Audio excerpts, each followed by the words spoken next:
We know how this works. I'm gonna struggle for a while here, getting organized. I still have to feed my birds. We'll see if anybody joins me while I get organized.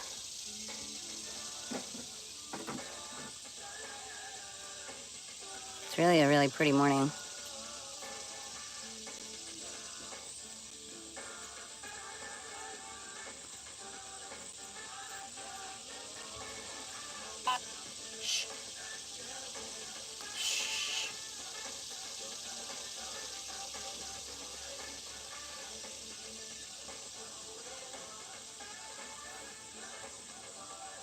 Not too.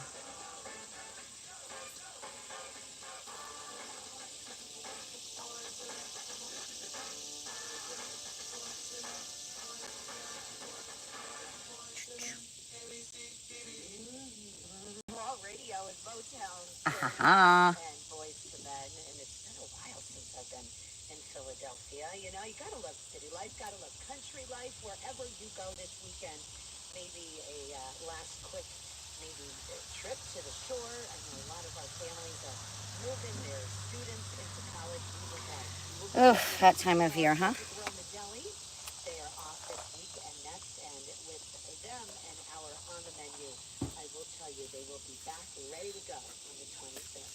It's the Roma Deli, 237 Myers Cornish Road in Wappingers with Ball Radio. The Hudson Valley's greatest hits. The classics never get old.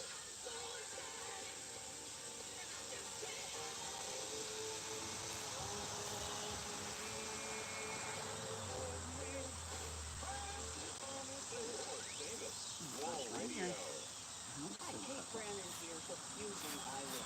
On their website, fusioneyewearhq.com, they say they're fashionably economical, which means super cute for a great price. After I got my first pair of glasses from Fusion Eyewear, I went back and got a second, and then a third. I've got a wardrobe of eyeglasses now, and I didn't break the bank. I don't think I'll ever have more eyeglasses than pianos, but I know every time I do get new glasses, they're going to come from Fusion. Give them a try. 130 Dolson Avenue, Middletown, in the Playhouse Plaza. Your local Monroe flagship premier cinema on 34 Milkman Parkway, Monroe. Hi, who's there? Sorry, I'm getting organized. Oh, did you leave? I can't see it. I have to, my birds. Just getting organized. Oh, a person. Hi, give me 2 seconds and I'll sit down. Here we got Mia.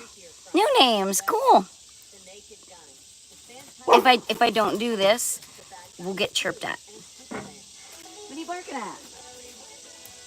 Presented by your friends at Tire Discount Center, Dolson Avenue, Middletown, Route 211, Middletown, Broadway and Monticello, and online at tirediscountcenter.com. All right, happy birds. As always, here's the forecast with meteorologist Mike Steele. Happy birds. Okay. Friday warm and muggy tonight, low 68. Partly Friday warm, muggy Saturday. Chance for some scattered showers and thunderstorms in the afternoon. High 83. Chance for a few showers and storms. Hello, hello. Oh, wow. Okay, now I have to fight with my chair, my pillow. Let's see what we got.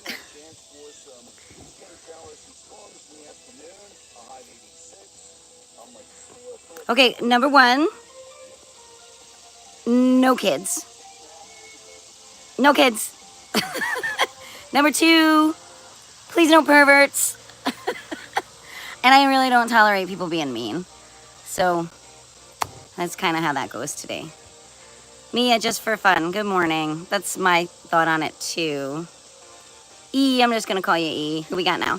Kenny. Another new name. Hi, Kenny. It's my father's name.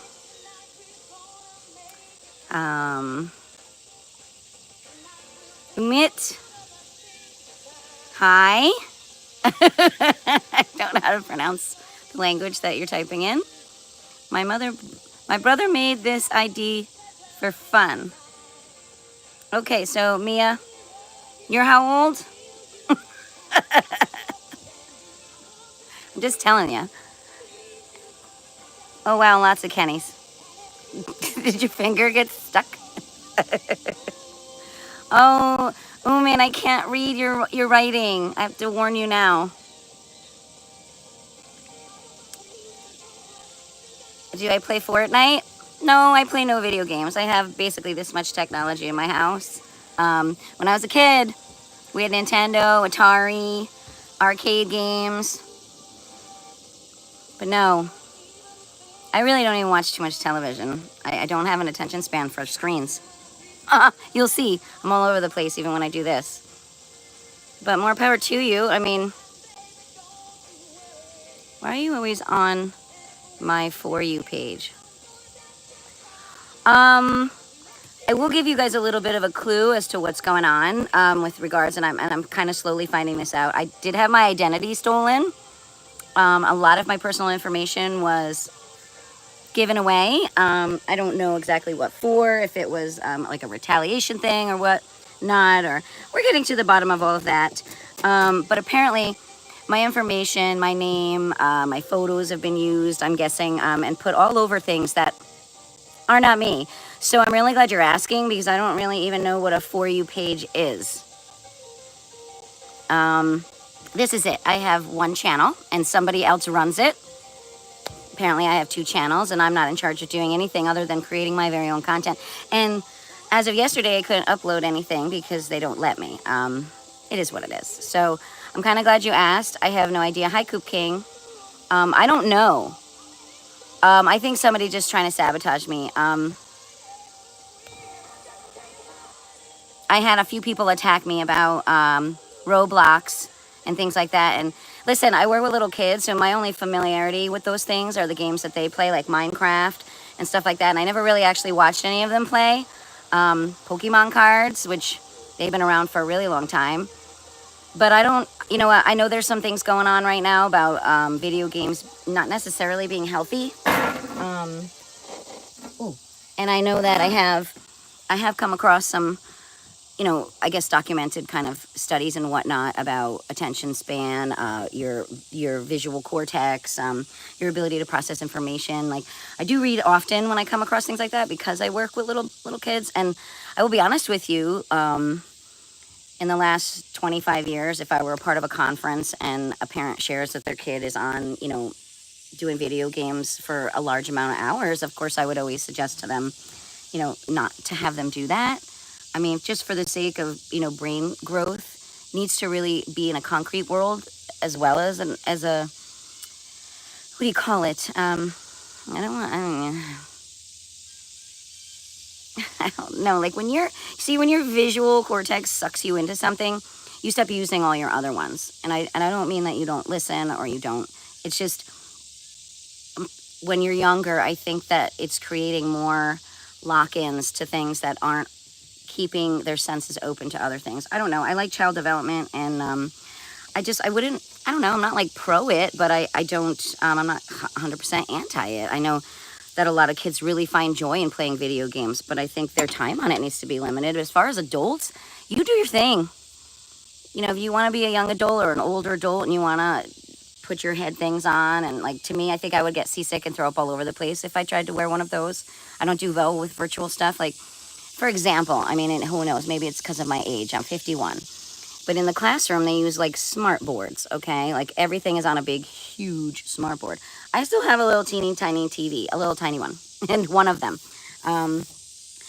We only had one TV in our house growing up, and it was the kind where you had to get up off your ass to change the station, you know, and so I never really needed anything big. So now you drive past anybody's houses now and you look in the window and you can see their TVs. Their TVs are enormous. And so the classroom has like a smart board. And I've witnessed to children that as soon as the smart board comes on, as soon as sound comes off of it, or there's something, you know, specifically visual, I mean, whatever that kid is doing is interrupted. So I'm going to guess it's, you know, it's a lot to do with that, why people, I guess, are questioning video games. I just don't tell anybody what they can and can't do. I think if they do the research and they find out that, you know, there are certain elements in video games that are geared towards younger minds that need to be removed so that it's more of a volunteer choice instead of like a need or an addiction type like feeling, then they need to do that. if they really want to care about the people who buy their products. I mean, to me, I think that would be a really simple fix. And if your games are super duper fun, you're not going to need those addictive qualities for a child to want to play them all the time. Do you know what I mean? Like the kids who do Pokemon cards and actually pay attention to the points and play them actually like cards, I think that's cool as hell. I mean, it's just like playing backgammon, where you have to constantly count and figure out which pieces you move to knock out other pieces or to take somebody else's off the board. I mean, so as long as there's some kind of brain work going on, I think video games are fine, but it's the amount of time I think that people sit on them. It's the same thing with people who work in, hi, big back. I think it's the same thing with people who work in offices and sit in front of a computer all day long. You know, I get seasick watching anything on the smart board, like when they do movement stuff, and whether it's well, actually most of the time if it's real I do okay with it, but if it's anything kind of virtual and it's all that 3D stuff, no, I mean, my brain says no thanks. But I think I may have grown out of that era as far as forming a brain that's adaptable to that. You know, you do have limits as you get older, and you know, I just got my new phone. Hey, congrats. But are you a kid or are you an adult? Because I can't have kids on here. Because I swear. I swear. But I mean, and topics may not necessarily be appropriate either. So I just want you to know, I don't know why I come up on there. What exactly is that? Can you tell me what that is? Hi, Woodia. Give it to you. What are you talking about? His new phone? Holy old. Well, yeah, Kenny. Yeah. Did you know that once you're born, you don't get younger? You get older every second, every minute. It's just part of life. It's part of your cycle of this round here on Earth. You be prepared for yourself. Like one day you're going to be like, oh, I can't wait to have my birthday. And then all of a sudden you're going to celebrate my birthday this year. It happens, okay? It happens. Birthdays become less and less amazing for a period of your time where you decide you don't want to get old. And then I think when you get older, you're like, oh my God, I'm still here. Let's celebrate my birthday again. But yeah, it's just something you're going to have to just accept. Oh, okay, so Mia, yeah, you're a bit young to be on my channel. Thanks for being honest. Appreciate that. Who was it who asked me on, why am I always coming up on your what? Did you leave? I wanted you to tell me what that was. Hey, Bryson, thanks for asking. I'm a little tired. I went to karaoke last night. I slept in this morning, but I had a blast. It was a really fun crowd, and I got to sing a couple of songs, so it was super fun. How are you today, Bryson? Yeah, I'll have an opinion about just about everything you ask me on, but I'm going to be honest, and it's going to be based on my life experiences and my base knowledge of it. I'm not going to pretend to know anything about anything, and I will tell you not to quote me when I don't need to be quoted. I'm also trying to figure out which glasses I can see better with today. Not those. Where'd it go? That was weird. Yeah, because the other day, I couldn't tell. Okay, good. How old are you, Bryson? Please tell me you're not a kid. Because right now I have to kind of like kick all the kids out. Wait for some adults. Kind of hoping a couple people show up today. We talked about some metal detecting. I brought a couple of my silly little odds and ends that I could find. Some stuff I've sold, some stuff I've given away, some stuff I've just completely lost.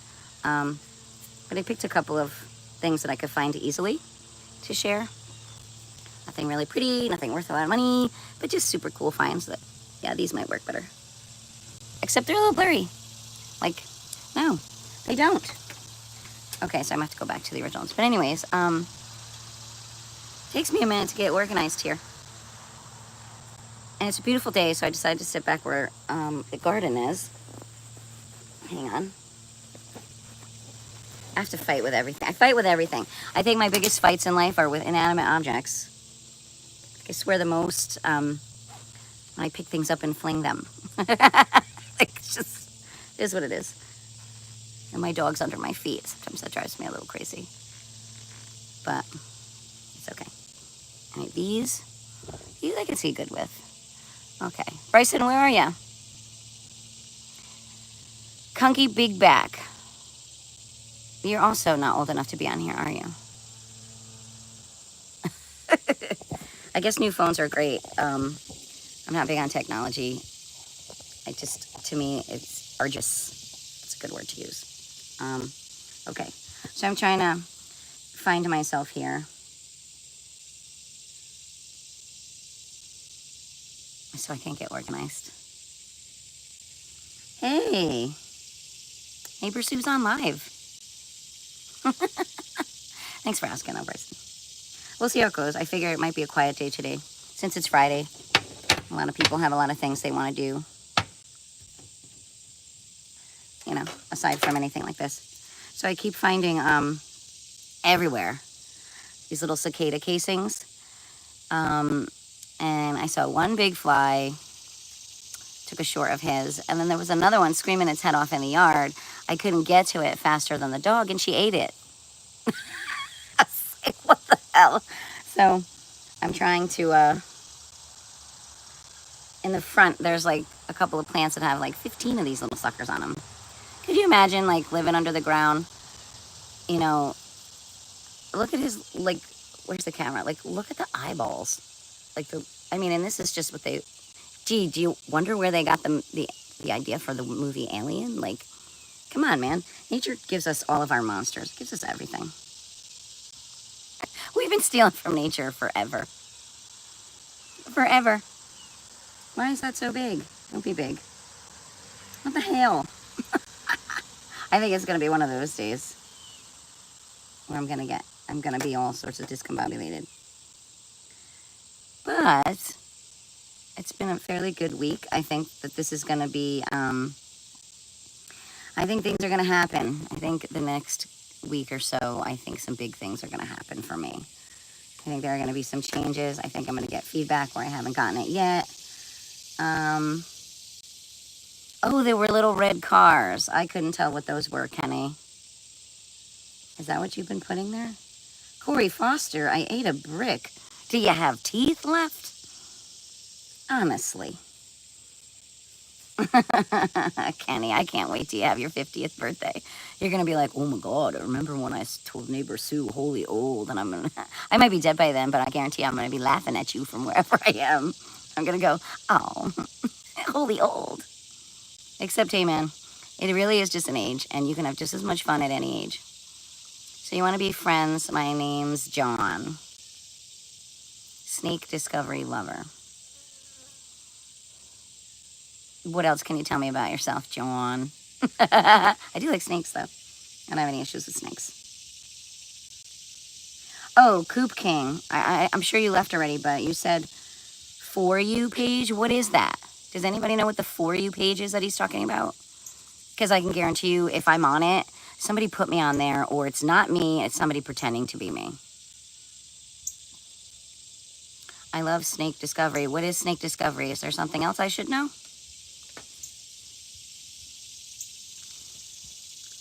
And leopards and geckos. Oh, yeah, my nephew likes all that stuff. He's got a Pac-Man frog. He's had a gecko for a really long time named Einstein. And I think he has a couple other little cool frogs and things. A YouTube channel. I'm going to guess that he watches that or had watched that. He's in college now, and he's a drummer in a band. But I know he still has all his creatures, I think. I don't know, but he has an absolutely... You know who he really loved? Steve Irwin. I'm sure you know who that is then. The guy from Down Under, and unfortunately passed away due to like a stingray, I believe, situation. But his children, I guess, have carried on his legacy, and they're just as amazing creatures. So I don't know. He really loved him too. But I'm gonna guess, are you young? A zoo in Minnesota? The snake discovery, you mean? I've never been to Minnesota. Oh, sorry, I'm fighting with this. Any birds yet? I know. There's one of my girls in the back. She looks like she's minding her space. What do you got? Got your fish? Ha One of my happy dogs. She's my baby. So she's always doing something silly. Right? Oh, my cardinal's here. I don't know if you could see my bird feeder. Just past her, and I think, can you see it?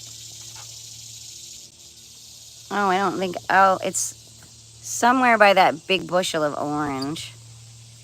No, on the other side of that big bushel of orange. I guess you can't. Anyway, kind of hoping you could. I just fed them, so now they're all gonna go crazy.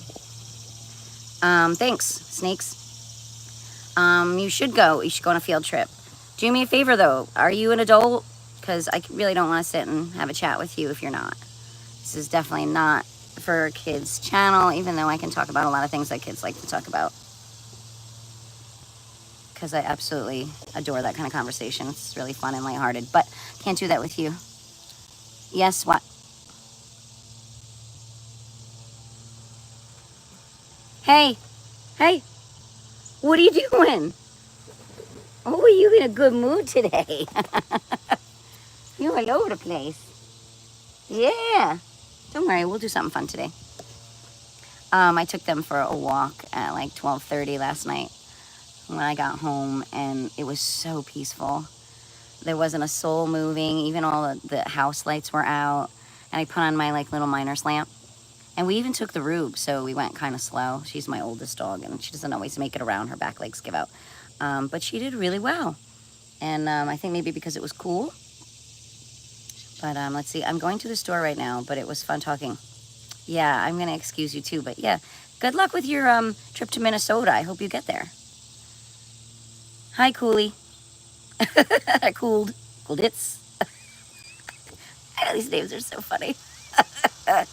But yeah, no, snakes are cool. I do have a couple shorts of a garter snake on my channel that you might be interested in. He lives in my garden.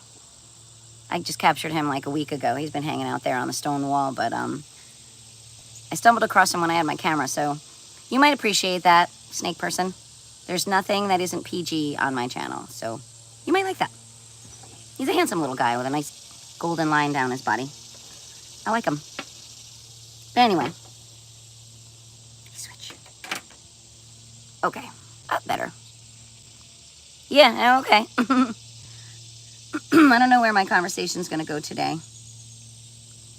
So far, anybody who's joined me has been dictating the conversation. And right now, I guess I'm just checking IDs.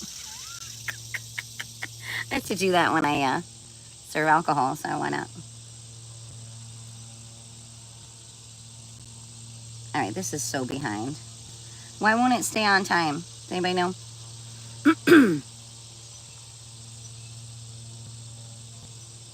Minnesota. I think that there's a lot of good polka bands in Minnesota and polka festivals. I think that would be why I would want to go to Minnesota if I was going to go to Minnesota.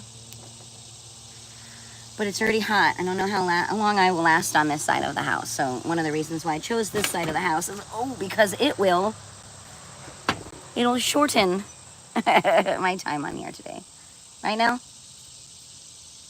What are you watching? Oh, now she's digging a hole. Doodles. Annabelle. What is she watching? She's my hunter. She's the one who's constantly going after chipmunks and such. Okay, there are a few people here. Nick, new person. Hello. Please don't be a kid. Be an adult. Are you an adult? I can chat with you if you're an adult. But that's it. Nellie Bell, what you watching? Bummer you can't see the birds. Yeah, hi Nick, I see you. Oh wait. Can I make this? Oh, I can, but I can't. Oh, I can. Hold on. I didn't know I could do that. I gotta get to the... Oh, look at me still learning. Every day still learning. But... Oh, I see what's hanging is behind the big orange flower. So, okay, so that's not gonna help. Okay, that's not gonna help. I lost everybody, and that's okay. Because again, still figuring things out. And every once in a while, you end up with a really cool person to chat with. Makes it all worthwhile. Ooh. Big head, little head. What kind of size head do you guys want? Because that's how silly this stuff is. Big head, little head. And this will not cooperate, which is kind of a bummer. There is a description. How come it says there is not? All right, well, Mr. Perkins, are you still there? What's your story? What's your story? Because you hear they can't get anywhere with just a hi. You know, you kind of have to elaborate a little bit. You know? And that's discovered earlier by somebody else in the chat. Whoa, old. Yeah, okay. You know, at some point in life, you just kind of have to accept who you are. And you have to be okay with it. And you have to stop making excuses for who you are, because that is a waste of your energy and your breath. If people don't like you, they can walk away. They don't have to know you. You know, people don't have to constantly tell people what they don't like about them, or that they don't like them, or that they're not interested in them. You have the freedom to disengage from anything that doesn't work for you, whether it be a conversation, whether it be eye contact, whether it be a location. Just move yourself from a situation. Don't tell everybody else to get out of the way. If you're the problem, or you're the one who feels like you have a problem, then you're the one who has to make the change. And oftentimes people forget that. It's like going to the dog park. All you see is people yelling at each other. Okay, well, if you're uncomfortable, take your dog, put them back on the leash, go out the exit gate, and take them for a nice long walk. Go find somewhere else to go. Instead, they fight with each other. This is why I don't go to the dog park anymore, because it was never about the dogs. I mean, you were lucky if you found one or two people who not only were there for their dog socialization, they actually watched their dog and monitored the behavior around their dog, you know.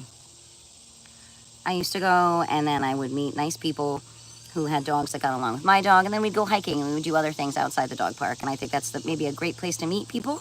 And then the ones you have chemistry with, you do other activities with. But there, it just becomes chaotic. I don't recommend it. And there's nobody there, like, monitoring people's behavior either. It needs, like, a referee or somebody who's that cool dude, Caesar Milan? Like, every dog park needs a Caesar Milan.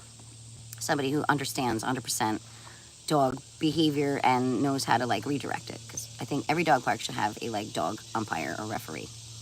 And they don't do that because they don't want to take liability. I mean, hey, story of everybody's life these days, right? I'm a kid. Yeah. Well, Nick, school's coming. I don't know if you live where I live, but I know September is right around the corner. Are you excited, or are you already back in school? Because I guess in some places there's school this time of year. I don't know. Depends on where you are. But anyway, I wish you well, and I hope you have some great friends to continue to grow up with. Oh, she's doing laps. But I have to ask you to get off my channel. Sorry. But thanks for saying hello. Appreciate it. So silly. So today's the day, I guess, where I'm going to get flooded with young people, and I'm going to have to weed them out and call them out, and then I'll probably have a few people who lie about their age. And what else is new? This is 2025, and nobody really wants to be honest anymore, is kind of what I'm realizing. Well, the last time I did this, I was probably the nicest group of people ever. Hi, AAPP. Did you just want me to say PP? United States. Where are you from? Look at all the pink and purple today. We got a good little theme going.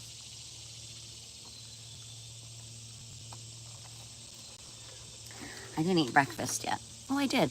Kind of. Not much. No, not answering me. Okie dokie. Okie dokie, Smokey. I'm not on here to, like, bullshit anyone or play silly games. I'm hoping one of the metal detector people show up today so I can share. Tokyo, cool. So you're, like, way over there. What is it time-wise? It is 12 o'clock in the afternoon here. Just curious, is it late at night there? I think we're, like, opposite, aren't we? I thought so.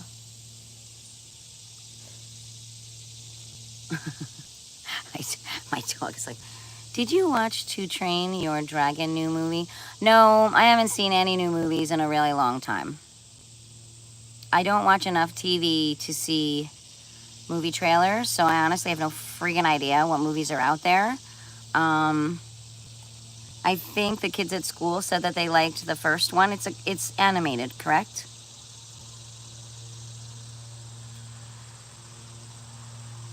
I'm really behind in like my, what do you call it? I don't know. I'm really not. I don't pay too much attention to media. Oh, okay. Yeah, I'm familiar with it. I don't think I've watched any of it. Do you like it? Is it good? Would you recommend it? And for what age group? I do remember the movie with the luck dragon in it. Um, Never Ending Story from my childhood. That was a beautiful dragon, and it wasn't animated. I would much prefer more like a Jim Henson type style movie. Like The Dark Crystal was one of my favorites, and it's all marionettes. Um, and then what's another one? It's a handful of them. I just think they're amazing. Like there's so much creativity and effort that goes into those style type like movies. Or even like one of, I'm not a big Tom Cruise fan, nothing personal, Tom, but one of your movies from when you were very young, titled Legend, it was real, it wasn't animated, but it was fantasy, and it had like unicorns and gnomes and all these cool little critters in it, and a big old devil, if I'm not mistaken, at the end. Pretty cool. Like, I don't know, I think I grew up with things that were more concrete. All kids know now is animation, and I don't really, it doesn't really pull me. My cartoons were freaking Bugs Bunny, Woody Woodpecker, like, and that's where you learned your classical music, and you learned your sense of humor, because almost everything in those cartoons was all sarcasm. What is that, Ma? What? No? Like I said, there's a very good chance I haven't seen it. I'm trying to think what the last movie was that I saw. Ooh, it was The Red Phone. And it was a scary movie. And that had to have been, gosh, 4, 5, 6 years ago. And it was like it was like a serial killer guy. Hi, Carl Smith. So that was like the last movie I went to the theater to see. And that was a horror type place. I know. It's kind of realistic and scary at the same time. I forget the actors, but they were really, really good. So yeah, no, I probably wouldn't be interested in those kinds of things. Although, very good movie that I watch is On Top. The name of it is It's On Top? What? I'm sorry. I'm not reading it right. Carl Smith, are you a kid or an adult? If you're a kid, please move on. If you're an adult, hey, how are you? We're weeding out my little friends today. I think everybody's just hanging out, looking for somebody to talk to, I guess. And I can't get any of my stuff to sync up today, so I have no idea what anybody sees. So it is very... Yes, I'm an adult. Oh, Carl, that's wonderful.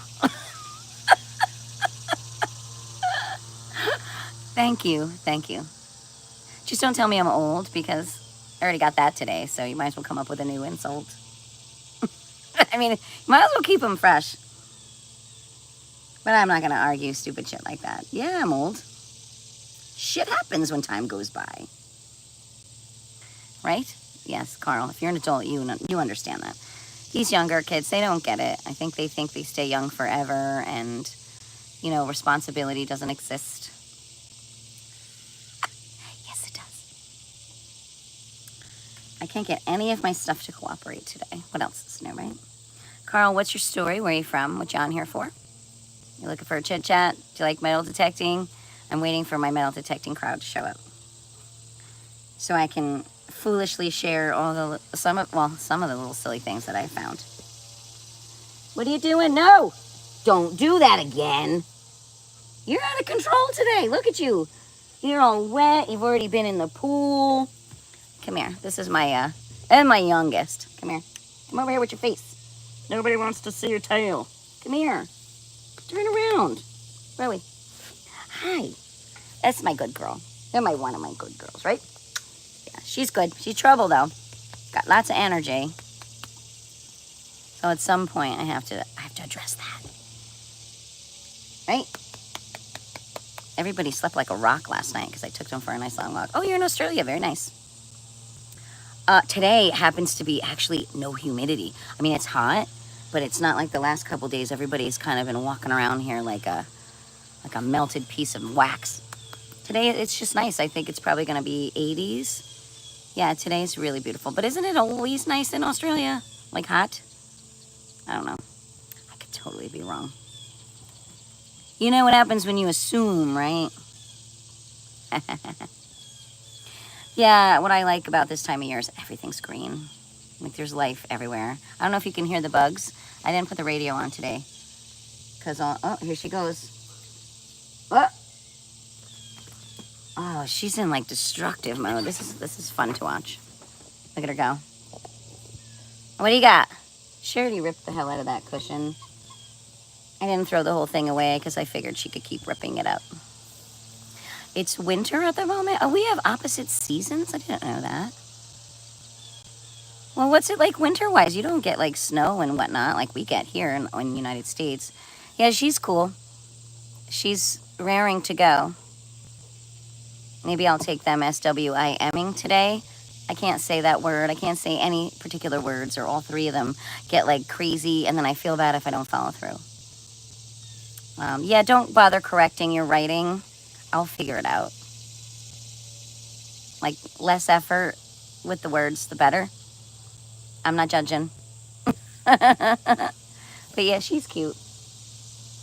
Bit of a troublemaker. The other two are older, and one of them's, fighting some serious arthritic issues. So I think I'm going to be puppy hunting because I like a pack, and So what do you do in Australia in the winter? Tell me about the winter. I thought it was kind of nice there all the time.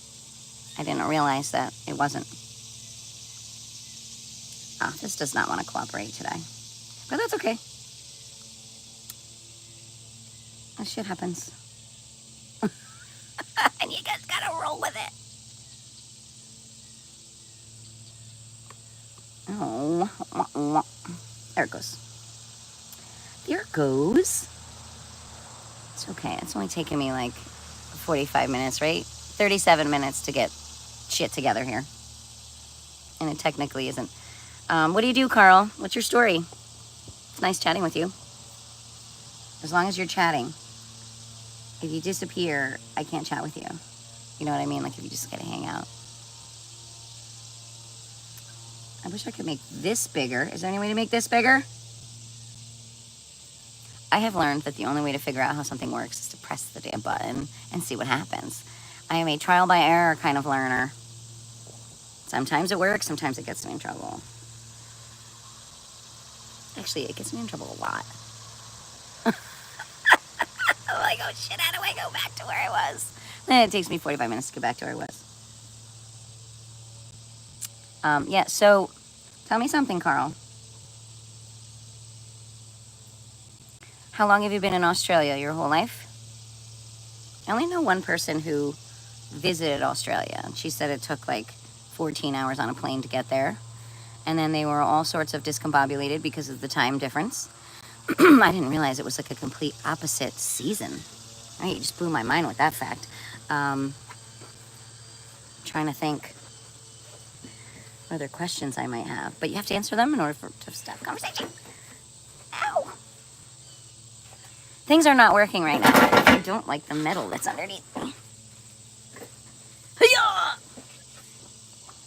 Doesn't matter how large your rear end is. If you're sitting on metal, it still hurts. You know what I mean? Okay. All right, I lost Carl too. Well, this is going to be a very exciting chat this morning. It's like potluck. You never know what the hell's going to happen. And that's okay with me because I can sit out here and enjoy. Hey, Rowie, you want me to... Can you find your ball? I could always throw for you while nobody's around to chat with. She's a really good fetcher. She gets a little out of control, though. When I get a few people, I'll take you over to the Pollywog Pond. There's so many less in there, so I think what's been happening is I think that they've been, metamorphosizing and then, boop, hopping out, and actually got lucky and have seen two little peepers, one in actual action and then one sitting at the edge of the pool, which I'm pretty sure That's where he was born. So exciting. I like silly little things like that. But considering nobody's really talking to me, to take everything around would be a waste of my energy, wouldn't it? So I'll wait. I'll be my patient self. Yeah, it actually is a really beautiful day, though, Carl. You didn't tell me about the winter. Is it shitty there? What's it like there in the winter? Gray? Chilly? I don't know. But I'm not a mind reader. Sometimes a bit of a predictor. Big time deja vuer. I have dreams that come true all the time. Creepiest shit in the world, let me just tell you, especially when they're not good ones. What is up, you? That's the kids out. That's the kids. They're outside playing today? I know it was quiet for a couple of days. I think they all went on vacation. Like, this whole neighborhood was like, couldn't hear a pin drop. I think that's what everybody does in August. I think they panic because school starts in September. So I think the beginning of summer is where everybody just kind of decompresses. And then they're like, oh, shit, it's August. It's almost September. Hurry up, quick. We got to pack the car up. Let's go camping. Let's go to the beach. Let's do something. And I think everybody runs around a little bit crazy in August trying to, like, make up for the vacation they didn't have in June and July. I don't vacation at all. So I would think, what do they call it? Staycation when you stay home. And I'm fine with that. I've got lots of critters and plenty of yard work to keep me busy. I think as long as things go from fast pace to slow pace, that is a vacation. You know, that is a vacation. Like when you're not on a hectic schedule or your goals for the day are a lot less straining. Okay, I see somebody else popped on. Yeah. Oh, it's just Harper. Hello. Why do you say just? It should be, hey man, it's Harper. Just Harper? Don't diminish yourself. Don't do that. Unless you have 1,000 exclamation points after Harper. I imagine you are not just anything. Ah, okay, that's better. Right, Harper? I like your name. I knew one other Harper in my life. I think that's a great name. I think it's a cool girl name.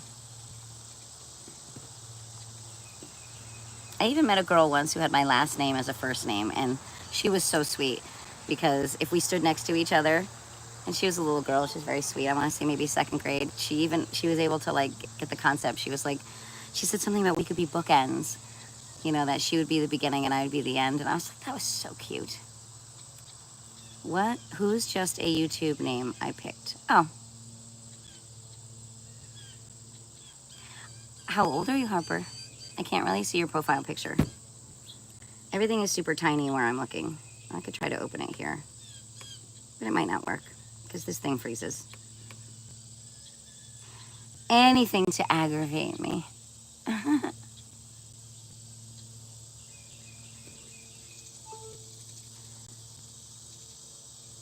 Well, I didn't pick my name for this particular channel. This was a name I went by on a different channel. Oh yeah, you are a little person, Harper. Do your parents know that you're on here chatting with people? Because I don't know if they would appreciate that, especially being 9.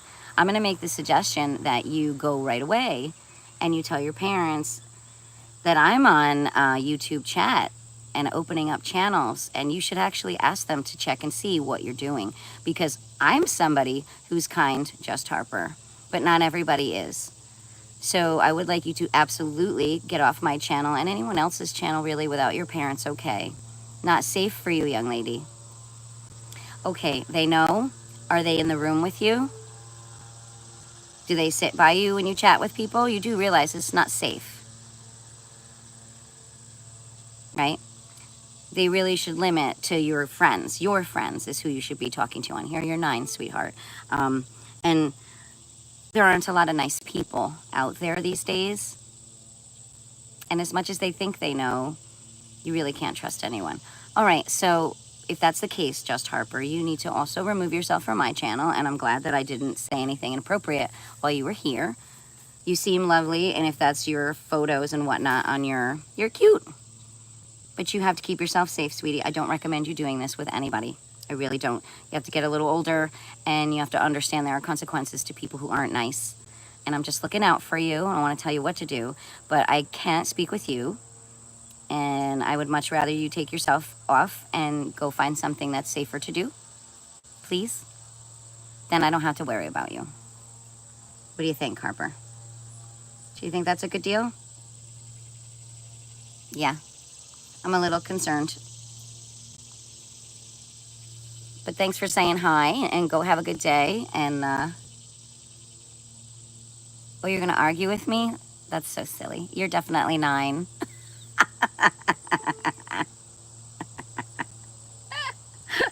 Aw. It's all right. You are who you are, I suppose. Still not going to chat with you, though. I'm sorry, young lady. That would just not be okay. And I make the rules here. Not exactly sure what you said no to, but we'll let it slide. Let it slide.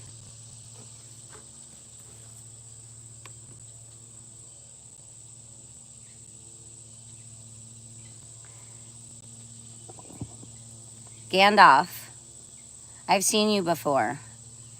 Where have I seen you before?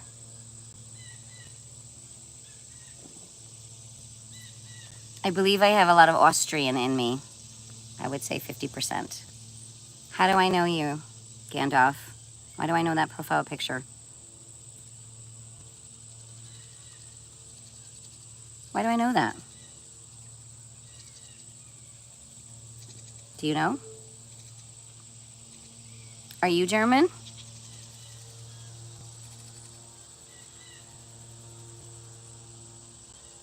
What makes me look German? What is it? What is it that makes me look German? Because a lot of people think I'm Irish.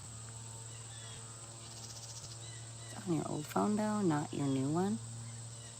What was that? That's what I am. I'm Austrian. Wow, who just made the mistake of asking me a question?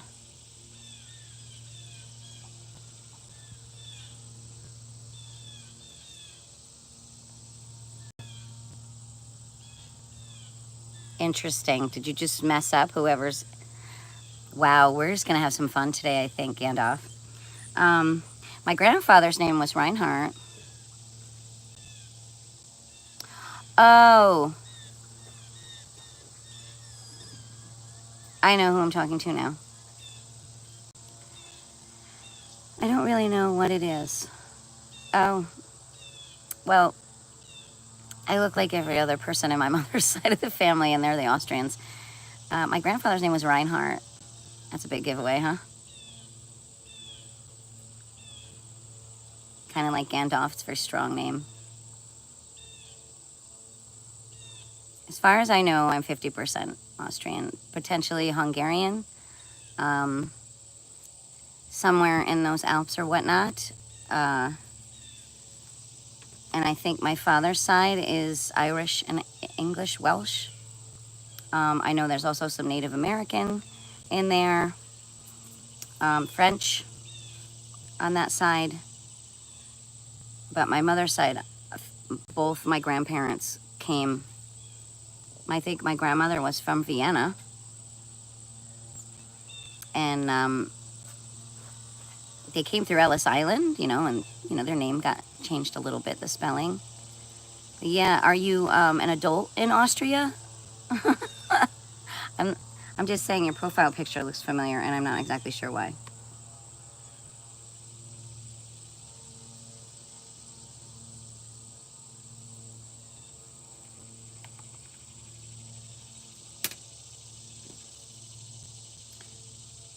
I mean, do Germans and Austrians look similar? Okay, very good. Because I've just had to, it makes me nervous when kids get on here. Because it's just not safe, You should, like I know, having been on this planet for a longer period of time, you really can't trust anybody. Well, some people you can trust, but you don't know who you can trust. I think that's the trick. right? Yeah. She was at least honest, I guess, to some degree. And her pictures on her profile matched the age she told me. But I'm not taking any chances with somebody's kid. That's not my style. I work with children. You know, oh, you're almost 40. Okay, so yes, you are an adult. Good job. We can chat then. Are you in Austria right now? Like, how beautiful is it by you? Oh my God. I haven't been there, but it is on my list of things I would really like to do. I believe we have cousins there. I know all of my mother's generation is no longer alive. I think we just got word that the last somebody passed away not too long ago, and my mom's gone. But I believe we have like second cousins and whatnot. My mom, excuse me, my sister used to pen pal with a cousin. Very hot day today. Yeah. So is it summertime by you? I just spoke to somebody in Australia who told me it was winter. But then I asked him what it was like there and he disappeared. So all good. Like right now, I'm already cooking. Like in probably like a half an hour, I won't be able to sit here because I'll be sitting in direct sun and I'll have to like turn everything around. And that's okay too. Been there, done that. I'm in the United States. I think I'd probably rather be where you are. Anywhere than where I am right now sounds amazing. And that's just due to circumstances, not due to the actual location or, you know, whatnot. So tell me about your profile picture.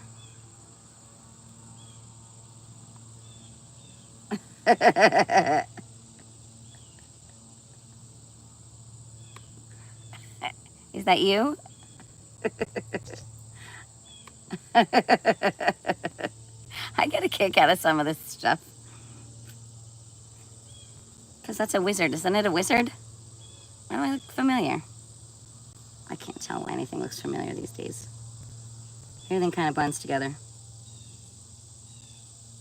Yeah, that's a wizard, right? Ah, yeah, okay. Well, you were really tiny, and I just kind of made it bigger. Yeah, Gandalf, yeah. My father was Gandalf.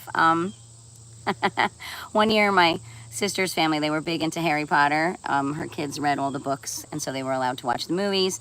And they did a Halloween theme, and everybody was a character, and it was spectacular. I think we even made the local newspaper, but my father was Gandalf, and it was funny as all hell. I was a big hat. It was cute. I was a little science teacher who has the little trees, like the root people that make noises. That was me. That's what I did. I made a really cool hat out of brown paper bags. Yeah, I'm one of those. Okay, so what do we know about you? Are you real? Are you another one of those people who pretends to be somebody else when they're on the computer? Because I gotta tell you, maybe 8 out of 10 people are who they actually are. Because I'm gonna tell you what, way too much work. I do fun stuff for Halloween. I have the last couple of years. It's really not my thing, but lately I've had a blast doing it. Where in Austria are you, if you don't mind me asking?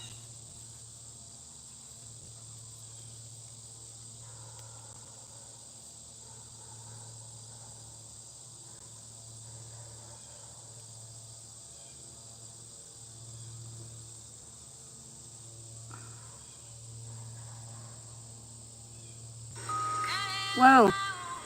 Sorry. Steermark? I'm gonna look that up later. Thanks, I'm just curious. I really don't know,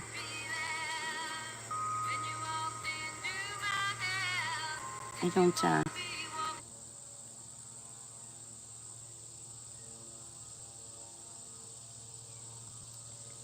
Your stream has been flagged for terms of service violation. What the heck is that? Oh, for real? Is that real? Oh, Arnold Schwarzenegger. That can't be real. Terms of service violation? And what would that be? Sitting in my backyard?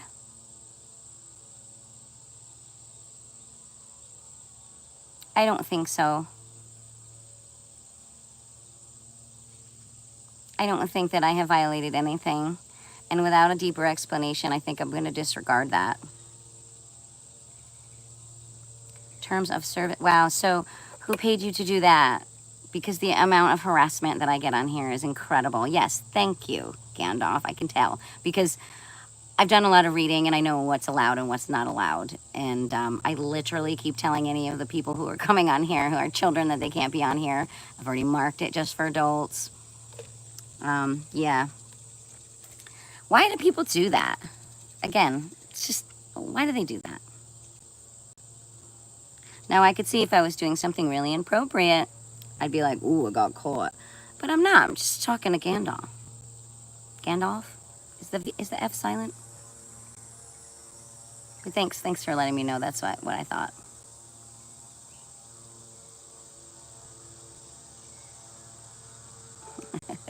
Teamwork. Real or fake? Well, now, if that ain't a giveaway. Are you professional? No.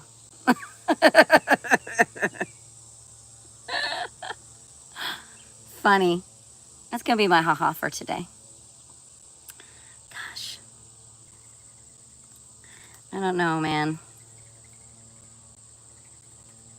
It just keeps getting more and more funny. And I think they send me kids also just to see what I do with it. You know, because that's what people do. Let's get a rise out of her. Let's, you know, they have nothing better to do. A prank. Stupid. Really nice place there. You really can't see the garden. It's surrounded by trumpet vine. That's what you're looking at. You're looking at like a wall of vines. And my garden is totally haphazard. I work really hard for like April, June. I till it. Everything that comes back on its own, I recognize. I leave it alone. I move things around. And then I kind of create a haphazard path. Usually I lay wood chips so you can kind of see where the path is. And then I just throw seeds everywhere. So right now, it's full of weeds and flowers. I'll show you. I'll take the phone over and show you. I have to move things around a little bit anyway because it's so goddamn hot right now. You want to go? I'll show you. It's like I said, not manicured. Sugar mummy? No. Besides the fact, don't you have to have money to do that? Sugar anything? Like, don't you have to have money? You have to be able to spoil somebody, right? Well, if you don't like old-fashioned being paid attention to and a home-cooked meal, then I cannot be your sugar mommy. Thanks, but no thanks. Thanks, but no. Yeah, and this year, I was going through a little bit of mayhem. I didn't spend anywhere near as much time prepping my garden that I normally do. Yeah, you're 20, which means you have a long life ahead of you to stop playing stupid pranks on people. Maybe a few people will play one on you, and then you'll be like, oh, I was a dick today. Yeah, don't do that. Don't waste people's time. You're also wasting your own. You're 20. You should be figuring out what life is about, and you should be doing things that are productive so that when you're 30 and 40, you have the means to enjoy your life instead of messing with somebody on here. That's just silly. Do you think that's just silly? Silly and stupid. And I don't use the word stupid regularly, but like, I'm sorry, Mr. Prankster. You should go try it on somebody else. It might work on somebody else. I'm just not in the mood for pranks today, thanks. You like a natural garden? Yeah. I don't use any chemicals anywhere. I refuse. If I do anything, it's vinegar. And I pull poison ivy with my own hands. I don't get it. Like, you know, what are you going to do? Have to leave. See you soon. All right. Maybe. Happy Austria, though. That's very cool. Now you're going to give me a compliment? It's too late. And it's too late. And you shouldn't be attracted to somebody who is 30 years older than you. That's weird.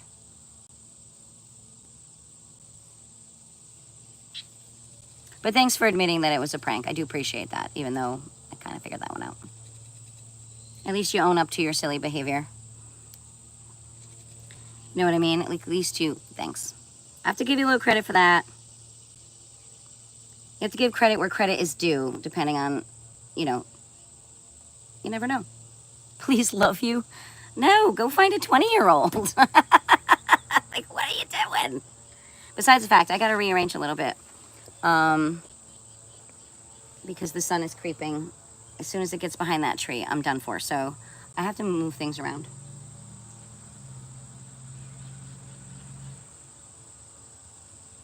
So I'm sure people will come and go in the next few minutes. And I apologize if you're waiting for me. But did you say something inappropriate?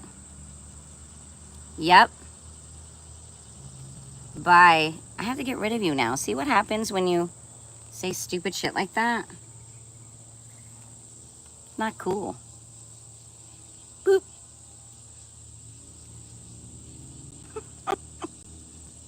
Oh yes, I've learned how to make things disappear.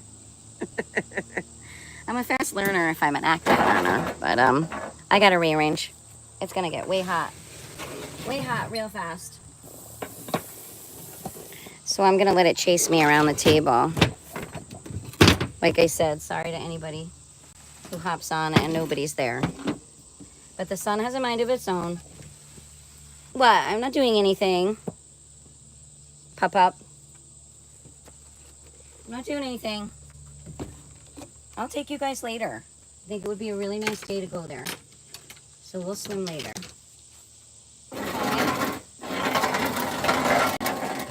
We'll swim later. Alright, let's see how far we get on this side of the table. And then in another 20 minutes, I have to shift again, right? Hi. So what other pranks do you do on people? And what kind of feedback do you get from them? Like, how successful are your pranks? How successful are you?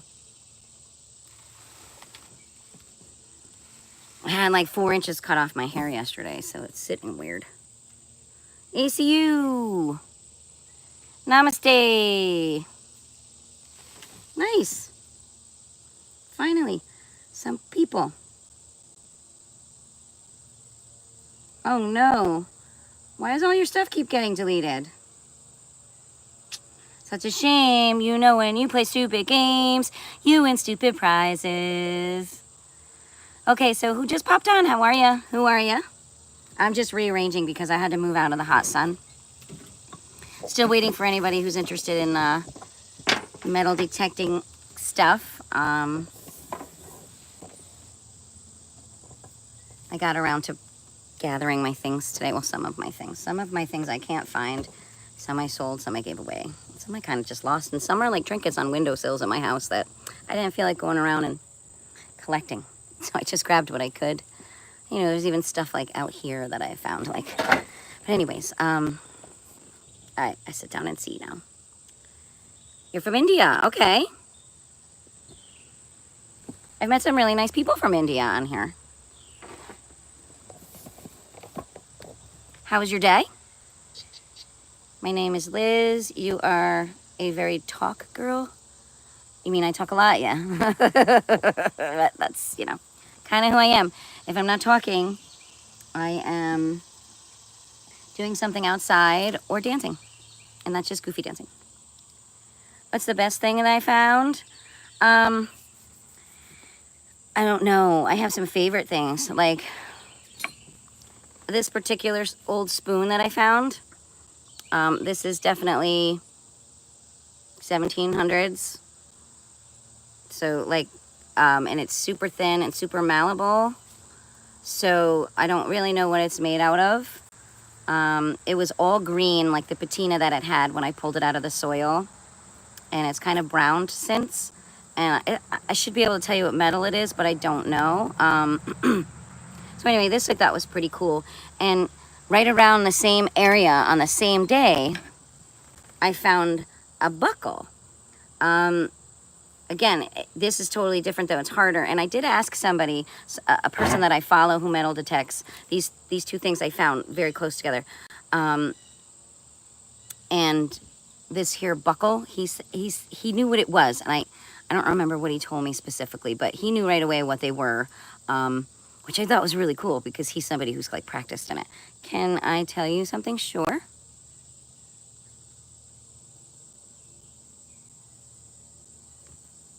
It's right now. What's right now?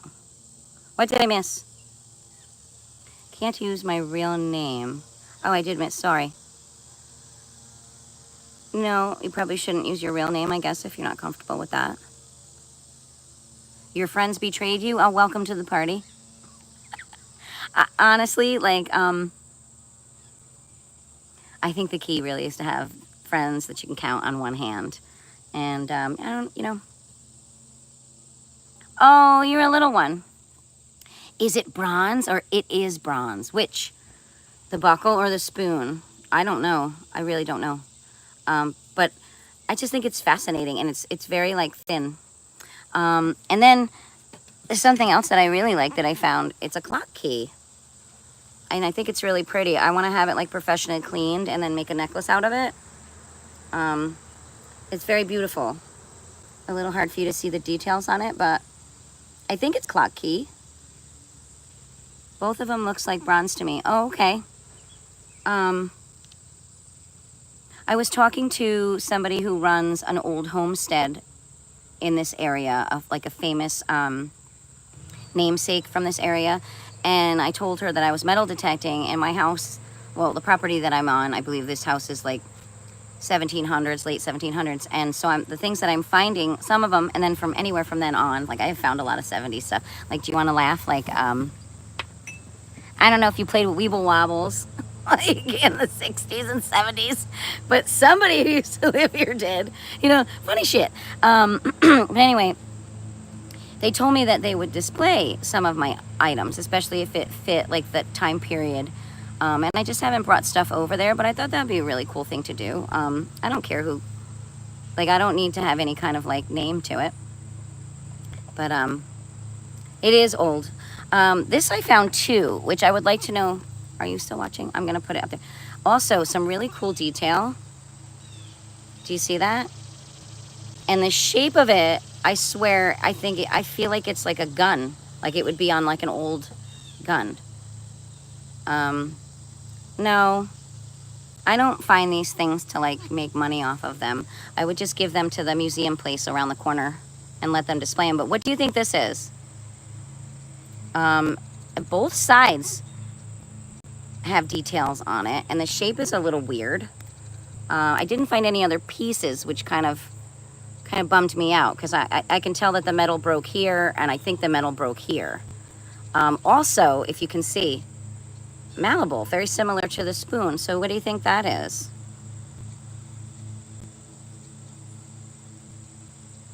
I don't know, but very pretty. And then this too I found that has a really cool kind of, this I think came from an old makeup compact. That's what it makes me think of, although it's fairly small. It's about the size of a quarter, or maybe a 50-cent piece, but really pretty, right? I don't know, I get excited when I find things that are ornate, because, ooh, yeah, namaste. You said you were very young, right? If you are, you have to come off my channel, sweetheart. I hate to be a snot nose, but like, here's the difference. Like, so a couple of days ago, I found this spoon. And I'm guessing this is like from the 70s, 80s, 90s. You could see it had some silver plate on it. You know, it was probably like your typical kitchen spoon, big round soup spoon. So a big difference between this style of spoon. Even this is super heavy and super thick, and this is not. So kind of giggle at that. There must be more. Well, yeah, but nothing else dinged. And like, this is super cool. Like, this is totally like a 60s, 70s belt buckle.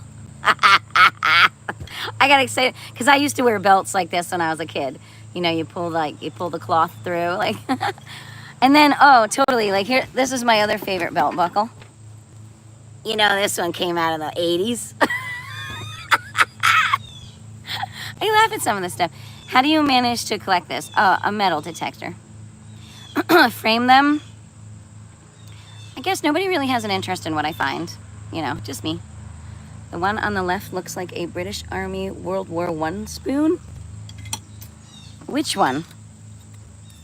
My left or your left? The one that I'm holding higher or the one that I'm holding lower? Let's do it that way.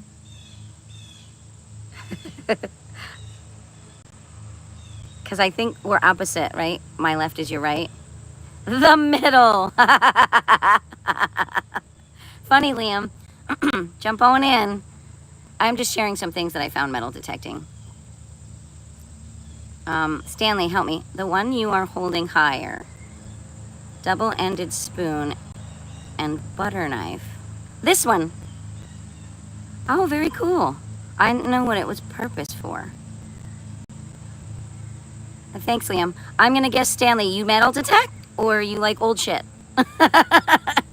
Like, which one do you fall into? I have a lot of buckles, tons of different kinds of buckles. This, though, can I ask you about this? Somebody told me they thought it was a bull ring. Also came out with a really strong, heavy patina. Very, very solid piece of metal. And it has 2 little holes, but somebody told me that it was used for like a cow, you know, to lead them. Or like a bigger bull. Oh, you might really like this. Okay. And then maybe you can help me. What the hell are these? All right. I'm going to show you the what the hell are these first. Just in case I lose you. You might be able to teach me something. Looks like a handle for something. Yeah, I thought that too, but I don't know. All right. These little weird. Okay. First of all, they're exceptionally heavy. Like incredibly heavy. And you can see they're kind of fat. And there's no, I don't know if they broke off of something or they had some type of loop, but they are so heavy. I don't know what they're made out of, and they've always had this very light kind of sheen to them. I don't know if you can really see, and they have a lot of like markings on them, almost as if they were weights. Well, that was my original thought. Silver? You think these are silver? No, I don't think so. I don't really know, but they are so heavy. Nobody I have asked knows. Oh, do you hear that hitting the table? I found them about 10 feet from each other. I don't know. Oh, well, I have found 2 marbles. It's funny that you say marble, but you meant marble as like stone. No, I actually found these 2 marbles in the yard. I don't know if they're old or not, but they're really pretty. Funny that they're both blue. Probably pieces from a statue or something. You think? So what would make them so heavy? I mean, being so small, but they're heavier than, I mean, honestly, they're so small. And they don't, there's, I don't know, the edge is super sharp too. Like all around the edge, it's like super thin. I don't know, but this is one of the things that I would, oh yeah, the blue, really pretty. I don't know. These are the two things that really frustrate me. But you want to see something that's kind of cool? I did find a musket ball.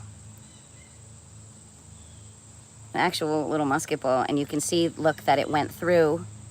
Sorry, I'm dirty because I was picking weeds before I sat down here. But you can see that it went through. It definitely went through a gun because it has the markings that show that it went through.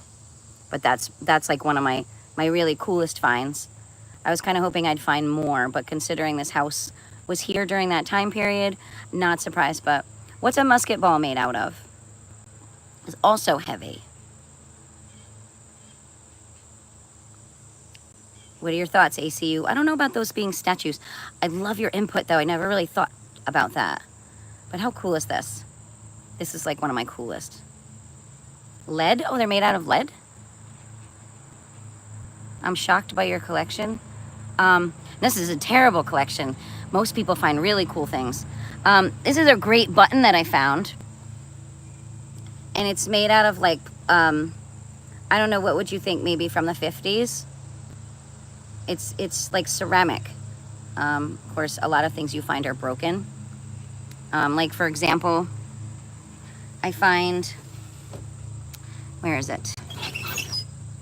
Oh, where did I put it? Oh, okay. So I find a lot of bottles and I find a lot of bottlenecks, and I stick them in my pots and plants and stuff because I still think they're pretty. But this year I actually found a bottle, like an unbroken bottle, and I think it's a medicine bottle, but you can tell by the bottom, the way the air bubble is in there. I couldn't get it any cleaner than this, and it definitely had a cork top. Manufactured because there's a seam, but you could tell it was age-wise because of the bubble. But I like the stuff that turns colors after a while. Beauty is in the eye of the beholder. Absolutely. Thank you. It's not really a collection. Like, I went around the house to like find some of these things. I did find, which I thought was super cool. I did attempt to clean things. Oh, and I found a flat button. And you can tell it's a flat button because of this little thing. And I found this next to a very, very, very old oak tree. So definitely a flat button. But I kind of ruined a lot of this stuff attempting to clean it. I'm learning the hard way not to clean anything. And yeah, it is kind of fascinating. I guess if you like American history, I think that I watch a lot of people who do digging in Ireland, and they find things from like the Bronze Era. They find things like from when the Vikings came through. So like this collection, it's American stuff. It's, you know, so it's not, it doesn't have the kind of level of history that would fascinate me as finding other things from around the world. Hairpins. Oh, wow. I know somebody who collects hairpins, actually. I do. And I imagine that's a beautiful collection. I also found, I think from a pair of overalls, at one point I was able to read like the numbers and stuff on it, and it came from a pair of overalls, specifically from like the 20s. They were like what like a farmer would normally wear. I looked them up. Guess what? It's Independence Day in India, 15th of August. Oh, happy Independence Day. Also, I thought this was super cool. I don't know if you can see him. Is he upside down? Is an old quarter. Find a lot of those. I found a buffalo nickel. This was my first coin that I found. This one I got excited about because of the date. What's your thought about some metal detecting videos from YouTube about people found like old coins? Yeah, that's exactly the kind of stuff that I like to watch. I have a few people that I follow. This is a dime. It says, what's it say? I think it actually says dime. And did I bring out my thing? Oh my gosh. Thank God for these. Can I just tell you? This is 1906. 1906 underneath this little lady's head. So I got really excited when I found this coin because it just shows you it's 2025 and this was 1906. Like there were people functioning on this property. They're probably the people who built this house, so maybe not because it's older than them. But Stone Age flint mines. So what do you find, Philip? Where are you? Okay, you're new. Hi, Philip. Yeah, very old coin. But this was one of my favorite things as far as like proof that no person lived here. Philip, did you watch the vintage videos in National Geography where they go like, I went through a phase where I watched a lot of YouTube videos and they were all pretty much people who were doing all their metal detecting in the moment. So it was like live footage. And I watch a guy off the top of my head, I can't remember his name, but he has videos on constantly and he finds some of the most amazing stuff. I'm gonna look him up real quick so I can share him with you. Mountain something, and he's the gentleman that I sent an email to with a picture of the spoon that I found, and he right away responded. So what a nice guy. And I love watching his channel because he's straight to the point. You actually see him flip the soil And he knows what all the numbers mean, because your detector will go off depending on what it's picking up, and it'll show you different numbers for different signals of different types of metals. And he'll be like, 92, oh, definitely have to dig. You know, like, he knows what to expect just based on the number. And I don't do well with numbers. I know that high 90s are often coins and jewelry. You know, like, I know a couple little things, but I don't really get a lot of high 90s. Oh, there is something that, like, okay, I don't know what this is. This drives me absolute bonkers. So I wish I could get it. So, all right, so you can kind of see the details on it. There's little, like, etchings on it. Okay, and I found this in a section of the yard where it was all big stones under the ground. All big, like, almost kind of like the way they used to reroute water. So instead of having pipes back then, they would dig a trench and they would fill it with large stones so that there would be cavities, so that the water flowing really fast would always take the easiest route out. So this property being slightly slanted, and I'm sure it was a farm, and I'm at the bottom of what I would call like a slate mountain. There's quite a bit hill behind me, but it's all slate. So I think they rerouted the water in certain areas, but this I found in between. I kind of want to show you. I want to see if you can, does this make it worse or better? But like, there's little really cool markings on it, and for the life of me, I don't know what it is. Kind of hollow. Even the tip is a little bit hollow. Sorry about my fat fingers. And like I said, I have dirty nails because I was pulling out weeds and stuff before I sat down. I always have messy hands, but anybody, and it looks like it was like kind of rolled over. If anybody can help me with that, that's something that I really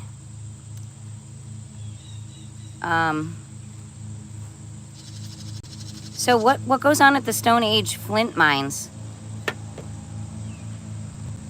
ACU, what do you have any thoughts on this little thing? I mean, it looks handmade, and like, I want to unroll it, but I can't. I don't know what it is.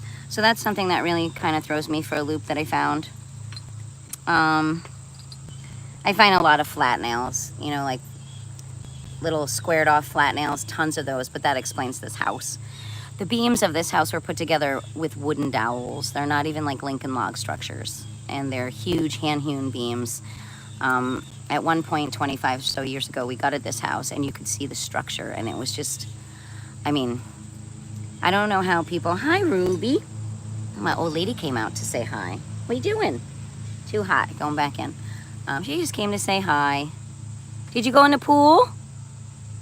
You look a little wet. Yeah, what are you doing? I worry about her. She's still stuck on the stairs. What's up, Rowie? What are you doing? Digging a hole? I see you over there. Puppy's got lots of energy today. But yeah. Well, my name is my channel's name. But let me see. Mountain. I'd like to share this with you, because if you are interested in watching somebody actually find stuff, I don't know where he does most of his digging, but he's extremely successful.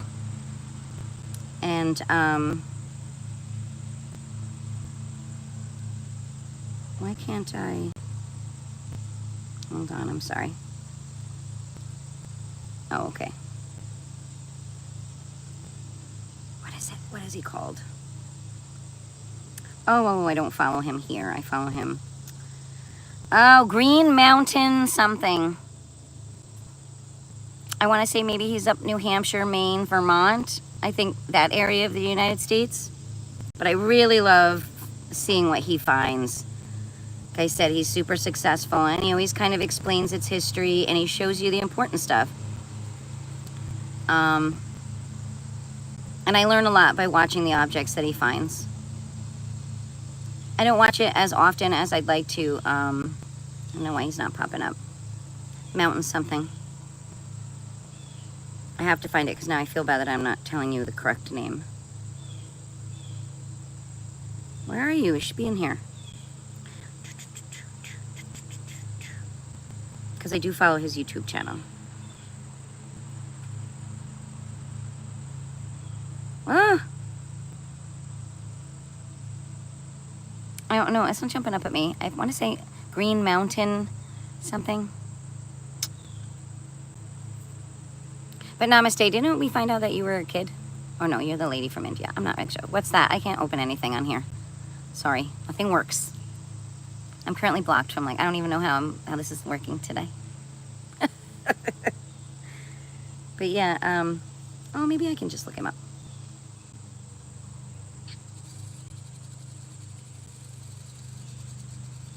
Ah, it is Green Mountain. I'm pretty sure. Yep, that's him. So this is what it looks like. And, let's see. I emphasize again, it is free to join. Do you know what we do have too much of on this planet? Are commercials. Doesn't everybody already know what they want? So here's like a little example. No, it's silver. Right away he knows. My God. Is it? See? Are you kidding me? Well, I am in absolute disbelief. Probably one of the most rare coins I have ever found. Like seriously, like that's how cool it is. Like he gets so excited and he's so genuine. My name is Brad. If you happen There he to be is. new to my videos, I explore the mountains. His name is Brad. I didn't remember that either. I just know his voice. So where is he? Oh, see, an old cellar hole from a farmhouse. He's gonna find. Okay, this is one I probably should save. I haven't watched this one. From 150 years ago. That's like this house and then some. Green Mountain, yeah. So anyway, if you like metal detecting, this guy's fantastic. Super, like, laxed, you know. Again, Green Mountain. Green Mountain metal detecting. Wow, I have to save this real quick to watch later. Only because I might watch later. I might see things on here. All right, Brad, check you out later. So yeah, I have some stupid hobbies. What are you gonna do? It's actually 10:30 in India right now. 10:30 evening or 10:30 morning? I'm gonna guess evening. It is 1 o'clock here.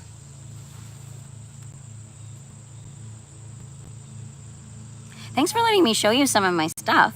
That was kind of fun to do. Oh, and like, here's a, it's freaking heavy as hell. But this is like an old axe head that I dug up and I use it as a doorstop. It's so fucking heavy. I mean, this has gotta be like 9-10 pounds, maybe more. And I'm gonna guess this is made out of iron. I mean, it is iron. It is so fucking heavy. But that's my doorstop. So I don't really, it does a really good job keeping the door from swinging. All right, good night, my friend. Good night. Thanks for the chat and letting me share my stuff with you. Sweet. Thank you. ACU, are you still there? You might like the Green Mountain detector show too. Really great. Fascinates me as well. And beauty is in the eye of the beholder when it comes to just about anything. You know. No two people feel it's like I love rocks too. Like I found this rock in my yard. I don't know what you see, but this line travels around the entire rock. And it's super thick, this one here. I'm sorry about my neighbor who's mowing. And then there's this little triangle one, which I think is really cool. And these little grooves are like super thick. So that's why I was kind of like interested in that mines thing that for 5 minutes. Oh yeah. Oh no, please don't let me keep you from sleeping. Sleeping is really important, but I do appreciate your kindness. Thank you. Thanks. I have a little bit of a feather collection too because I find them everywhere. Oh wow, it's nice when the lawnmower goes off. Now I feel like I'm yelling because I was talking over the lawnmower. It's like too quiet all of a sudden. Oh. Hello?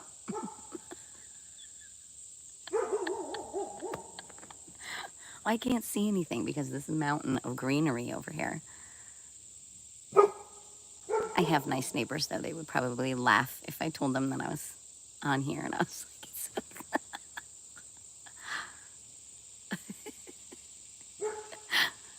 and my dogs are like, yo, I can't see anything now. I can just hear. I'm gonna guess maybe it's people across the street who are mowing. Because if it were the people behind me, they would be going up and down the driveway. Oh, now I hear like laughter in the distance. That's a good thing. Always a good sound to hear. I got a monarch flitting and floating around. It's gonna be a nice day, I think. So far so good. Thank you. You're very sweet too. I hope you have a restful evening, and you wake up ready to start another new day. And I hope India is good to you. Anyways, thank you. But go to bed if you have to go to bed. Coming from somebody who doesn't sleep well, go to bed early when you have a chance, because if you can actually get some rest, it's so much better for you. Much, much better for you. But thank you. I really appreciated your conversation.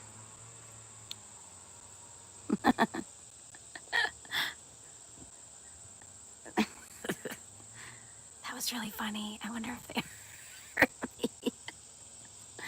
Oh, Sue's at it again. I don't know. I tend to go with the funny. I like the lighter side of life.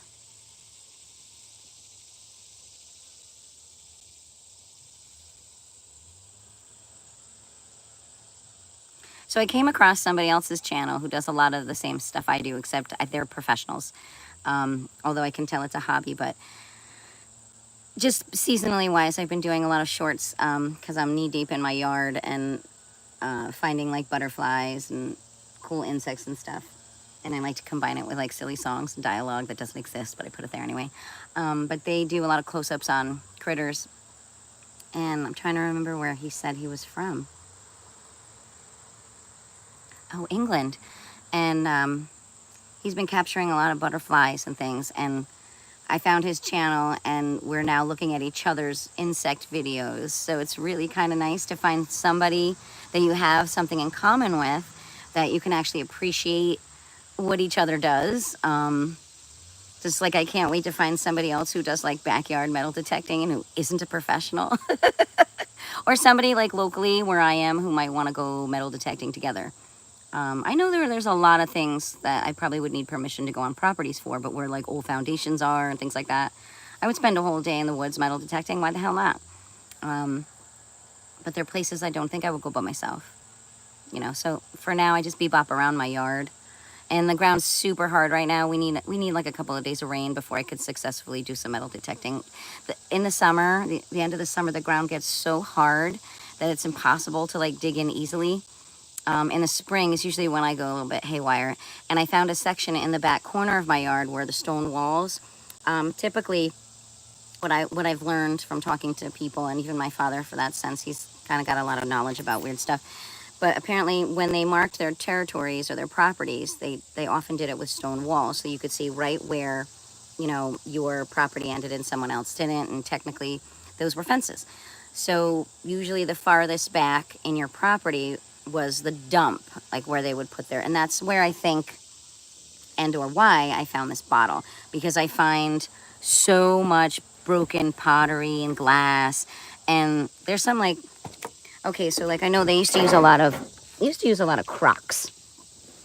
So like I gathered like a couple. Maybe one day I'll do something kind of mosaic using all my pieces. But like this one, I'm not exactly sure, but I imagine it was kind of a handle to hold a bigger, like a large pot. And then I always grab the thick ones that have any kind of like artwork on them or painting. And I love the crazed look. So this to me looks like a plate or like a serving dish or something. And then this one is really pretty. It almost looks like milk glass, but it has like a purple tinge to it. My Aunt Tess had a really large collection of white milk glass. And this is exactly what it reminds me of because of all the little details. And then this I thought was pretty cool. I don't think it started out purple. I think when glass ages, it turns purple. But this has kind of a cool octagon, like a raised. So I would have loved to be, it was probably like a candy dish maybe. And then the old crockery pottery, the really thick stuff. And I have a lot of jugs in my house. I try to put objects in my house that, oh, here goes the butterfly. Oh, maybe you'll spot it. I had a really pretty blue and black butterfly visited me 2 days ago when I was on a live, and it was really nice because it was the first time I saw it. But anyway, now I'm rambling. Oh, Harper's back. You're not supposed to be on here, Harper. When is my next live? Oh, I don't know. I'm kind of flying by the seat of my pants. I love your passion, your laugh, your talking. I would love to know more. Seeing you showing your collection makes me happy. Have a nice day. Aw. Thank you. You did not have to go out of your way to say anything like that. I hope you get a good night's rest. And Harper, you cannot be on my channel. This is not a channel for kids. And if your parents are aware, they should be asking you to get off it as well. And I understand that you're 9 and you're confident, but you have to know that you're not allowed to be on here. You're not allowed to be on anybody's channel that isn't meant for kids. There's reasons for that. I tried to explain to you, but it's not my place to do that. It's your parents. So I'd appreciate it if you get off my channel. I can only ask you politely. I mean, I guess I could block you. If I have to, I have to. I will go do that. Since you're not listening, you're not listening, we have to address this in another way. Hi, Mont. And good night, namaste.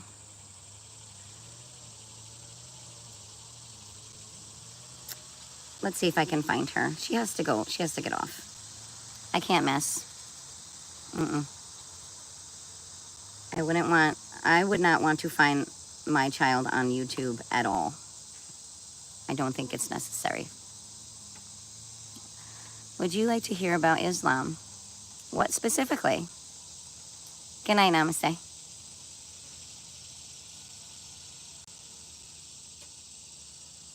I like to learn about everything.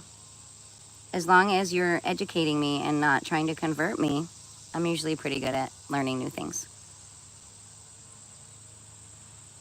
I'm alive. I'm stronger than you know. I'm gonna try to find it. I want to take her off of there. Yeah, I don't even want to take a chance if she's not listening. Harper, my dear, I have to remove you, sweetie. Bye.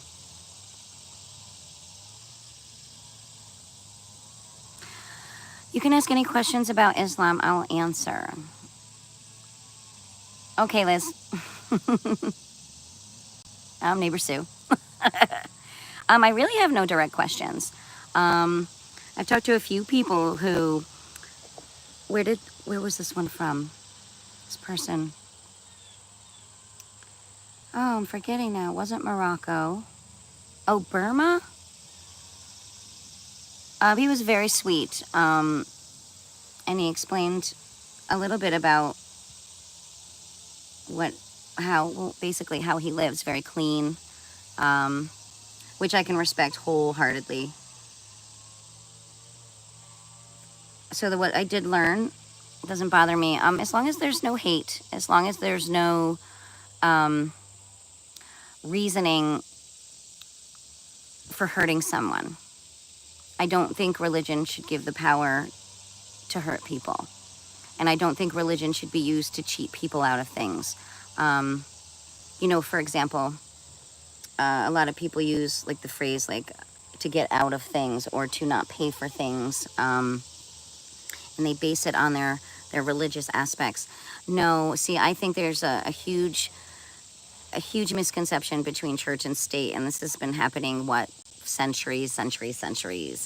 And they never should have been put on the same table. They never should have been addressed in the same manner. Religion, I feel, is something that you should do as your home culture, something that you do with your family, people you love. Your faith should be personal. It should be intimate. Where now I know a lot of people will use, religion as an excuse to not pay taxes and things like that. I mean, there's a lot of scenarios that I could give you specifically, but I don't know enough about it to explain it to you. And I have issues with that because This is everyone's earth. This is everyone's world. This is everyone's air.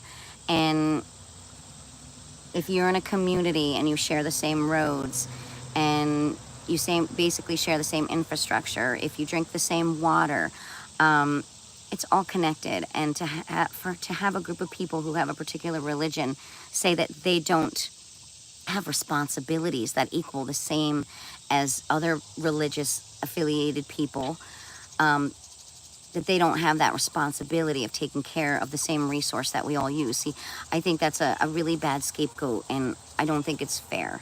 So if you want to talk and describe religion as something that's personal and faith-based and becomes part of your personality and how you treat the people you love, I'm all for religious aspects.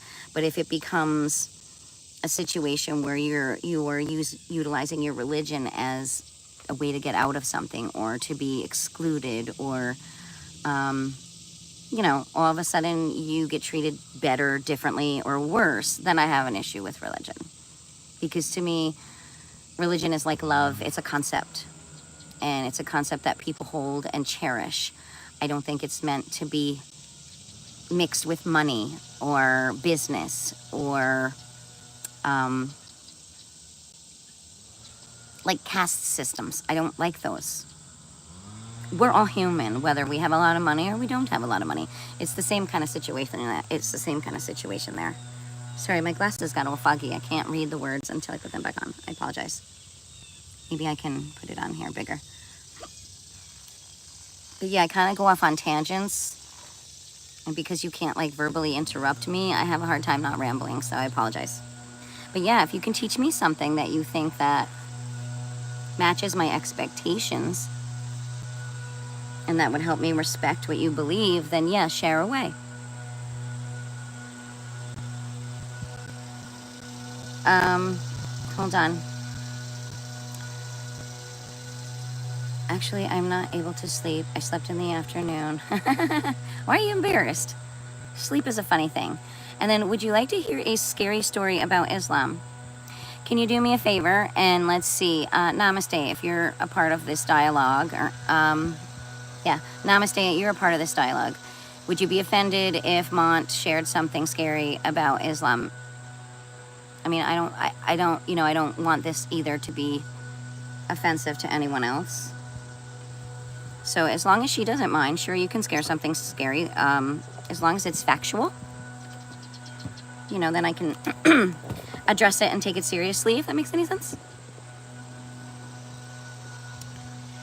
And besides the fact, she has to go to sleep, so if it's like super duper scary, then I'll say no. Because the worst thing you can have in your head is like scary thoughts. This ponytail is giving me a headache. I don't know how long it's gonna last. It's like pulling my brain. So sure, Mont, let's see what she says, how she feels about it. Oh, she said, I don't know. All right, so, until Namaste says goodnight and goes off, I would like you to hold out on the scary story. I mean, it's just nice to be respectful. No, not at all. Meaning you're okay with him doing that. A thumbs up if you're okay with him sharing something scary. Namaste, you said you were in India, correct? What religion do you use? What? Call me Liz. Okay, I'm sorry. Oh, okay, so you got a thumbs up, Mont. But can I ask, what is your religion? Oh, that curtain's attacking me. Never dull moment. Liz, if we didn't scare Mont away, hopefully he'll enlighten us. Okay. Well, we know yours, Mont. I was asking Liz. But yeah, what do you mean by scary, though? Okay, sorry. I just pardon my look for a second because I'm going to have like a bumpy head. YWS? Or yes. Yeah, okay. Sorry. It's W by E? Yeah, okay. Oh my God. I needed to take that out. Sorry. So, what'd you say? Go ahead, Mont. We're ready. Yeah, sorry. I'm reading. Oh, Hindu. Okay. No, Hindu and Islam are very different. Don't know. Hindu, you have a lot of those symbols with the gods with like 8 arms and whatnot. Am I incorrect? Because I think that artwork is freaking fascinating. Okay, better. Less of a headache. All right, Mont, we're ready when you are.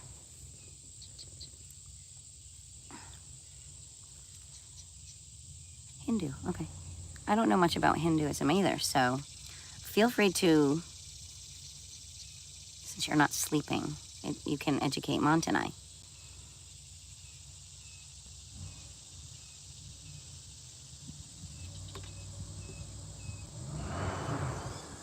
Wow, we got somebody who's got a big motor in my neighborhood today.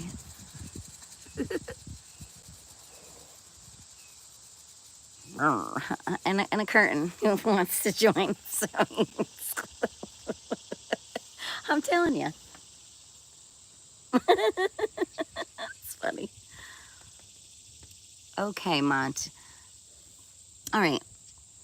I'm going to tell you the scary story. When the end is near, a person will be born, and he will be named the doll. He will be making magic. He is the false messiah. He has magical power. Yeah, we have a lot of gods, like a lot of gods.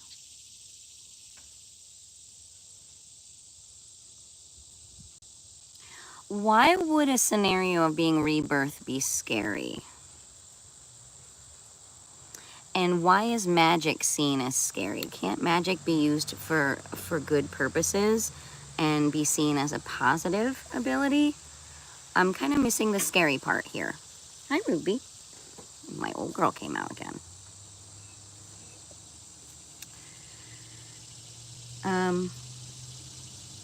Hey, Mont, we have the same. He will be, oh, you have a different name. So you have a similar scenario, different names. You know that while we're here on this plane, before we either have a rebirth or become a god, do you too realize how magical we are being here already? And how powerful your brain and your thoughts and your wishes can be? I don't know why people always talk about gods as if they're not, already existing. We're so powerful as it is. Just our existence is powerful. I love that you two are seeing a similarity, though. That's fantastic. I'm pretty sure it's there. Is Christian like something that comes out from the ocean? I am not a Christian. I have read parts of the Bible for educational purposes, but I am not a religious follower, a religion follower. I have my very own faith, and I consider myself to be more of a spiritual based. I believe in a lot of things that don't necessarily coincide in in the A to Z story of things. But again, most of my beliefs and my faith are based on my life experiences, things that I perceive, things that I feel, things that I hear, and things that I know. That's why I think it's kind of fascinating to learn about other people's beliefs, because again, I think it's more of an intimate thing, and I don't think anybody should be able to tell anybody how to feel. And let's see, I'm pretty sure it's there. Christian, like something comes out from the ocean. Yeah, I don't know that connection at all. Don't apologize. We're in a learning phase, which means we all got things to learn. No magic. No, okay, magic is like a sin, a major sin in Islam. And he will be resurrecting people. He might seem that he's a good guy, but he's resurrecting demons. Okay, and you don't think there aren't humans right now on planet Earth behaving in that manner? Look at politics. Politics might as well be a deity, a demon, a demon inviter. Come on, look at pedophiles. Look at human nature, and I'm going to tell you, I don't think you have to die before you meet a demon. I think they're everywhere. Just as there are angelic presences around. Do you know what I'm saying? And I wonder if maybe religious beliefs I mean, help people, I guess, have a better hope of where their spirit goes. If you believe in spirits, you know, your spirit, your light, your existence, where it goes. But Liz, yes, he will make all the evils vanish. Well, no, those two things contradict each other.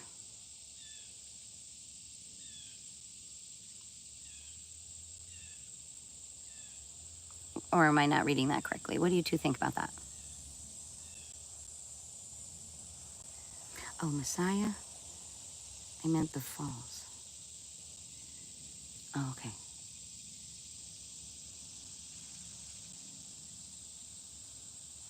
Well, you see, in my Montessori classroom, we taught about the timeline of living things, and that's the scientific approach. It's not the religious approach. And based on, you know, scientific evidence, our evolution has nothing to do with religion. How human beings, since they came onto this planet, have decided to arrange their societies and form societies and interact with other societies, religion became, I guess, a mantra for life in all different parts of the world. But I don't think evils will ever vanish. I think there's a natural balance. I had this conversation with somebody the other day, kind of briefly. But I think if you want everything to be all good, it's very unrealistic. I think if you worship the devil, I think that's very unrealistic. Because if there's no good, what's the point of having a devil? Like, everything has to have a natural balance. And things get chaotic and things go awry when there isn't a natural balance. It's like your basic relationship between two people. I mean, you bring up like BFFs, your boyfriends or whatever. If you do not reciprocate respect, and you can have disagreements, you don't have to agree. You both want to go out to dinner at a different place. Well, then that's the perfect night to get takeout from two different places and sit at the same table and enjoy two different meals instead of forcing someone to have food they don't want and vice versa.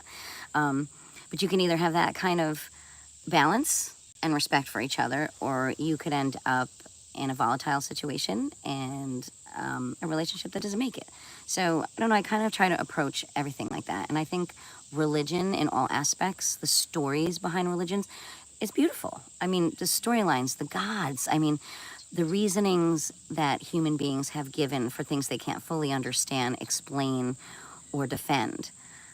I feel like religion has been used in that manner too. It's just basically like a child's storybook where you create a character that has an emotion, and its job is to teach what that emotion feels like, how to recognize it, and how to utilize it. Well, religion is the same thing.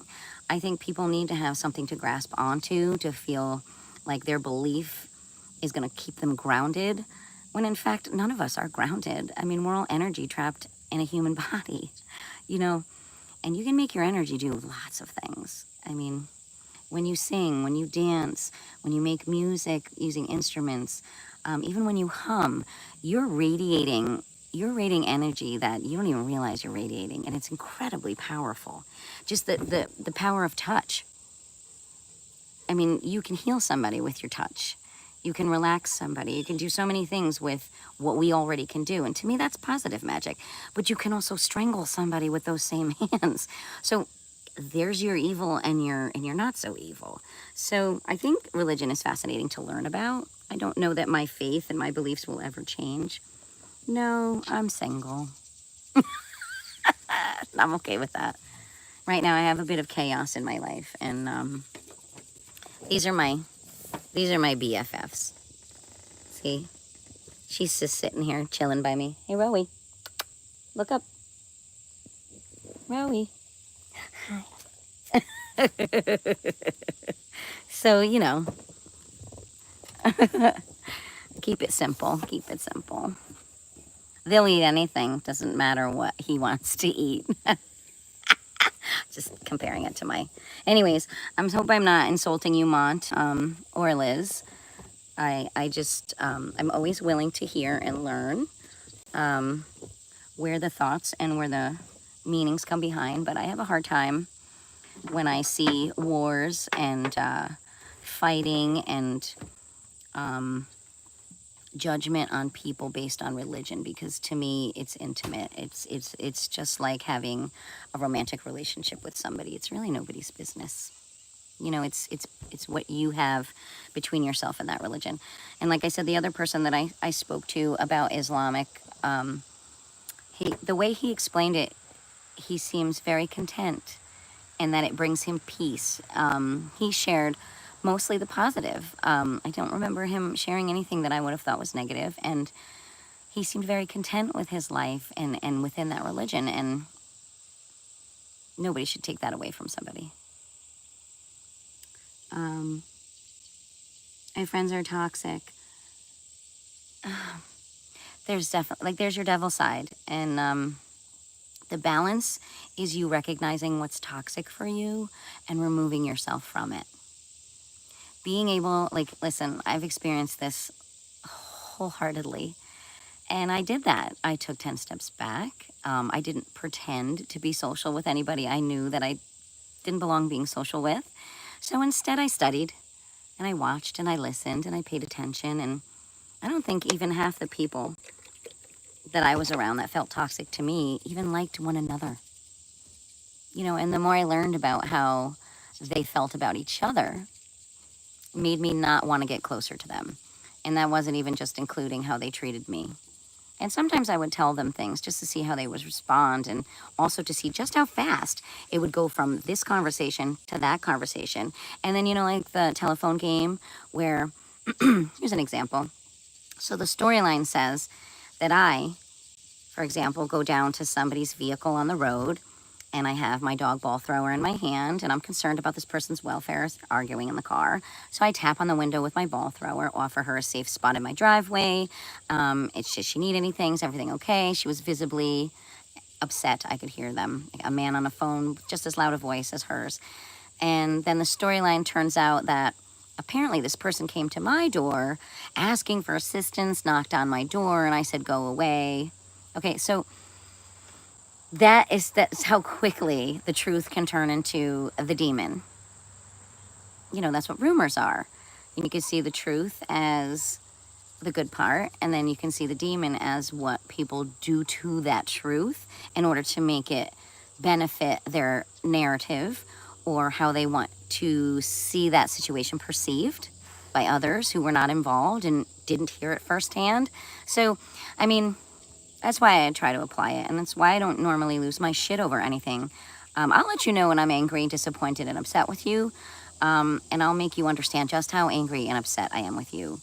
But it's almost always based on a direct experience that I had. I will not make shit up.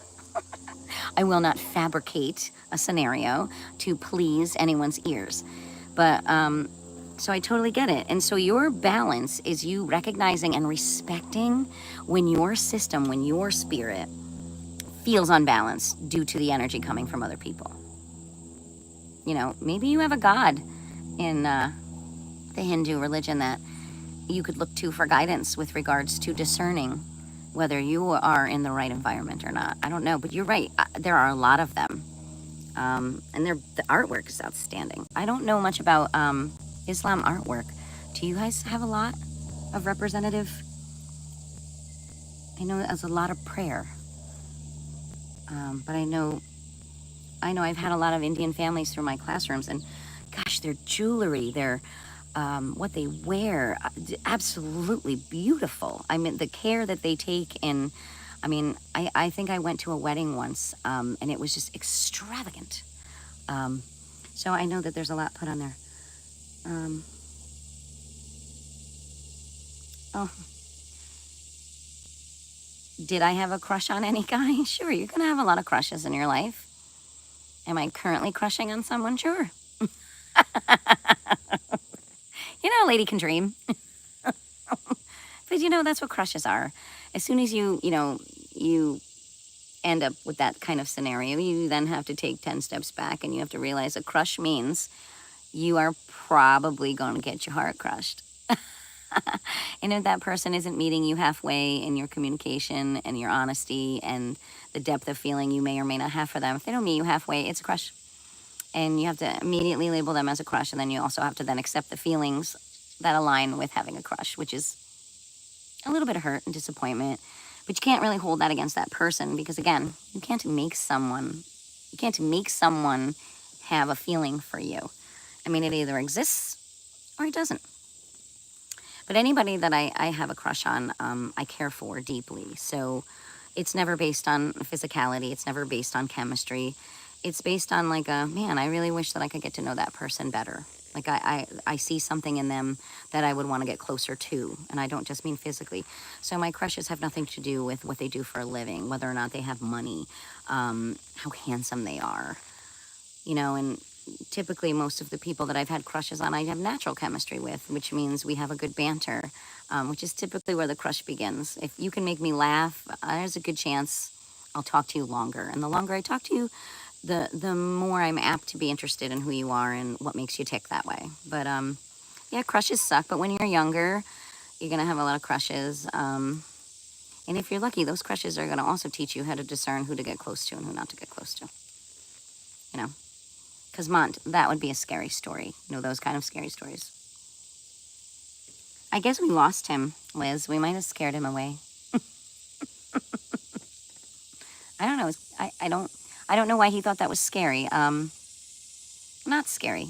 I do believe in rebirth. I do believe that we are constantly coming back to this earth in different forms. Because we're energy, because we literally fell out of the cosmos. I do believe that your next life is affected by your prior life. I think everyone holds a purpose, whether or not you make it your own personal purpose and you set it yourself, or it's just something that occurs naturally. I don't know. But yeah, as far as crushes, cry it out. It's always a good idea to just cry it out. Once you can release the emotions that go along with something that makes you unhappy or makes you feel heavy, you're a lot lighter and you can go on with life a little easier. Let's see, did you talk with any guy? What do you mean, talk? Of course. I'm 51 years old. I've had lots of conversations. We got here? Stanley. Hi, Stanley. Want a tarot reading on general daily stuff or on a specific question? No, I read for myself, thanks. I could offer you one. And I find that stuff to be fascinating too. Again, it's another form of storytelling. And I do believe someone's energy can manifest a storyline in cards. So yeah, cool. You're more than welcome to. Maybe Liz would be interested. I would love to witness you do one. It's a shame that I can't see them though.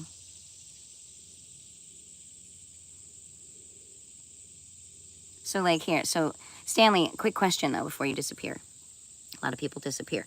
We are, no, you're not unlucky in friendship. You're learning what type of friends you want. You're learning what works for you. You're not unlucky. You're actually very unlucky if you figure out very quickly that a group of people that you are spending your time with are not meant for you. You'll find your kindred spirits. You really will. And sometimes it takes a whole life. Sometimes you have them for cycles of life.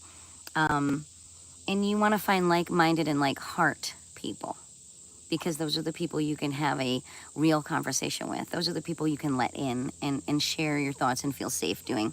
I don't do that often with people at all. There's very few people on this planet Earth that I would consider that level of close. And some of the things that I did share with people were more like triggers to see just how kind they actually were. I wasn't surrounded by a lot of kindness, so I definitely can feel for you. I get it. But you have to be kind to yourself. Yeah, you have to remind yourself that you deserve respect. At least I had something else to focus on with that scenario, and it was easy for me to kind of block those people. Sorry, puppy. I didn't mean to bump you.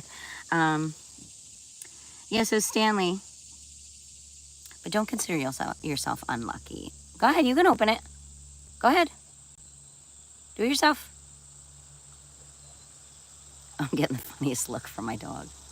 Anyways, so Stanley, tell me about your tarot reading offer that you just said. I'm curious how you go about doing that.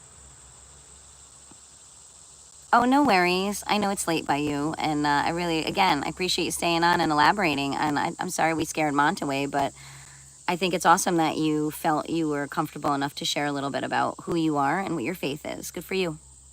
Gotta own yourself, Liz. You seem lovely, and I think anyone who befriends you and treats you with respect will be very lucky to know you and have you in their life. And it's okay to search for those people, even if it's just one person. It's worth it, and you're worth it. Stanley, I hope you didn't come and go. I'm very curious as to see where you would go with this.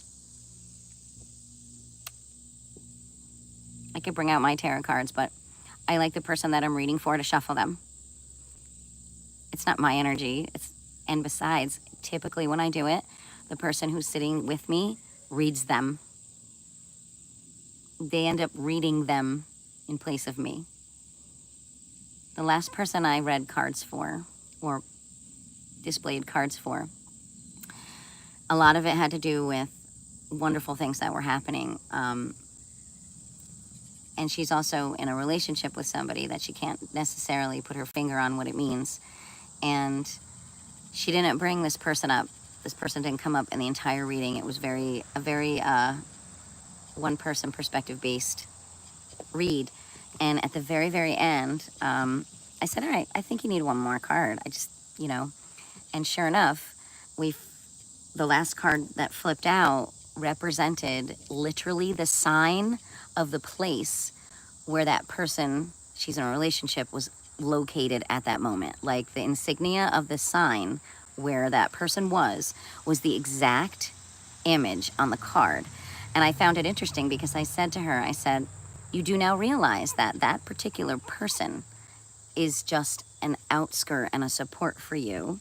He's there, but he has nothing to do with your personal accomplishments. Not there to judge you. He's not there to help you make decisions. Like, it was so cool how it fell into, even she took a photo of it. Like, she was kind of in shock. She was like, oh my God. She's like, how did that happen? And she even shared it with him, and he was kind of like, whoa. So I have nothing to do with that. I had no idea where he was, what the sign of the establishment he was at looked like, but there it was. And it made perfect sense. Like, everything about it made perfect sense. Like I said, though, she was able to look at the cards. I would tell her the basic meaning, and she told her own story. And I much prefer to empower someone in their own energy than to feel like I have any power over anyone's energy, because I don't. No one does. You have yourself. You're it. You're it. But anyways, Stanley, just a small passion. I love it. It's another one of those fantastical hobbies, and if it can bring some positivity into your world, or you can share it with somebody. So yeah, so as far as like you offering a read, how would you do that if I can't see the cards and I can't touch the cards, and you're not necessarily feeling my energy through a phone, are you? Because I feel like this man-made shit just turns into static for stuff like that. Although I have flipped cards for my niece's friend, and but my niece is a conduit too. Big time conduit. Like, her and I can sit next to each other, not say anything, and feel like we had a 3-hour conversation. Like, we're exhausted after sitting next to each other. So, it is what it is. She's still learning how to use it. I've learned how to put much of it on the shelf. I'm very picky and choosy about how I use what I can do, or what I feel comfortable doing. And you do have to see that kind of thing as a passion, because it's a very passionate expression of energy and emotion and storylines. And I actually love comparing illustrations between decks that have, apparently, like, if you just think about like the Hanged Man, everybody's interpretation of what the Hangman looks like, or even kind of how it means, or what it means. I think it's fascinating how it's, Do you need particular type of cards that you use? Where are you from, Stanley? Funny that we're talking about all sorts of different types of religion and stuff today. And I guess, what do tarot cards fall into? It's not witchy stuff. Spiritualism? What would you say it falls under? I don't even know how I fell into those. I really don't. I just remember a long, long, long time ago, somebody exposed me to them, and they just felt really comfortable to me. I have a couple of decks. I'm not a collector. And I put them all together.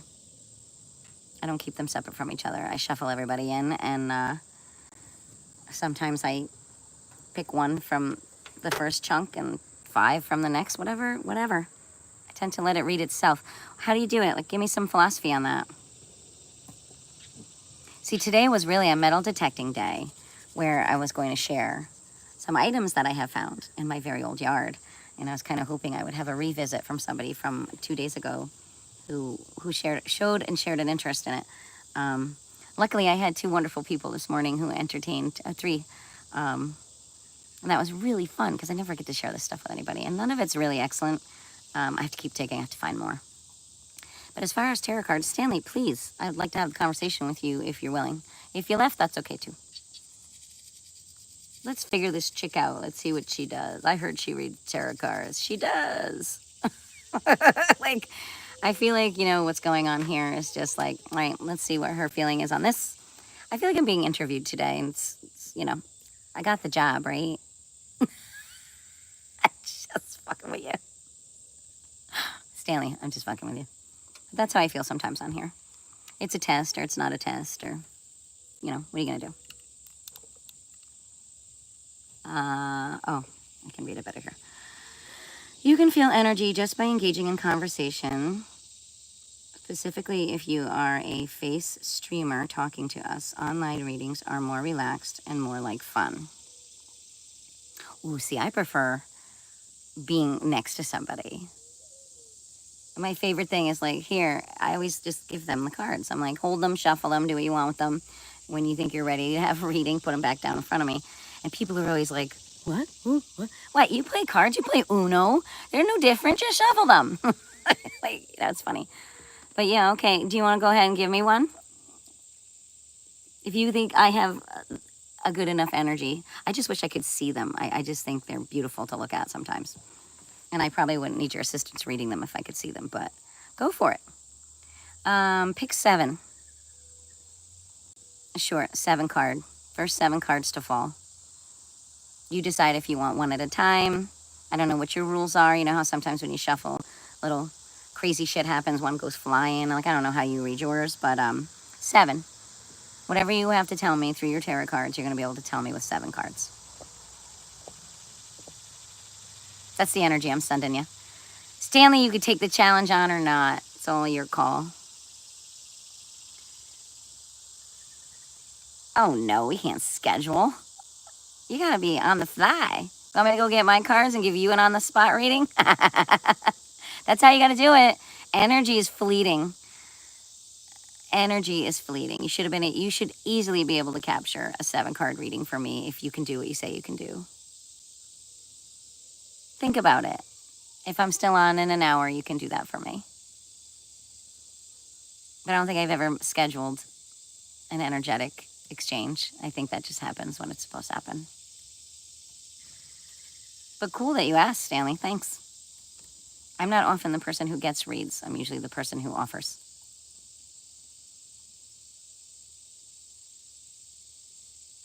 I don't usually ask for them. And every once in a blue moon, I'll throw some cards out for myself, but it's really unfair because my perspective on my life is so strong that it's really easy for me to navigate where those cards go and their meanings. So it's really unfair to sometimes read for yourself. But because the cards tend to fall out exactly what I'm thinking, I think that's also a positive reinforcement as to what is what is. I would never make a life decision on them, just so you know. I would never change my interaction with somebody based on them. I would never make a decision for someone else based on them. I do think they're kind of like salt and pepper to a meal. If you want to say salt and pepper to life. That would be how I would explain those. A little spice it up. I don't know how you look at it. You said it's a passion of yours. How exactly does it fall into your life? Like, is that what you do or just like a casual passion? I mean, I hope you weren't insulted by my response to you scheduling something. I would never do that. I'm sorry. I can't. I won't schedule. I would be more of the spur of the moment type of read.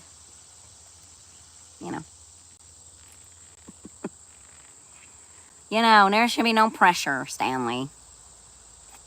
I like that name, Stanley. I know a lot of Stanleys because I grew up in a Polish type style environment, and there were a lot of Stanleys. I think a lot of them went by Stash, if I'm not mistaken. Stanley. Big Polish name, I think. And almost all the Stanleys I've ever met have been very kind people. So that's a good thing, right?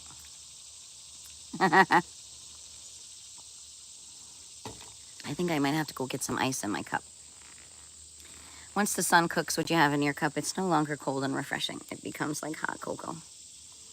So, Stanley, since you're the only person on here with me, I'm going to excuse myself to go put ice in my glass.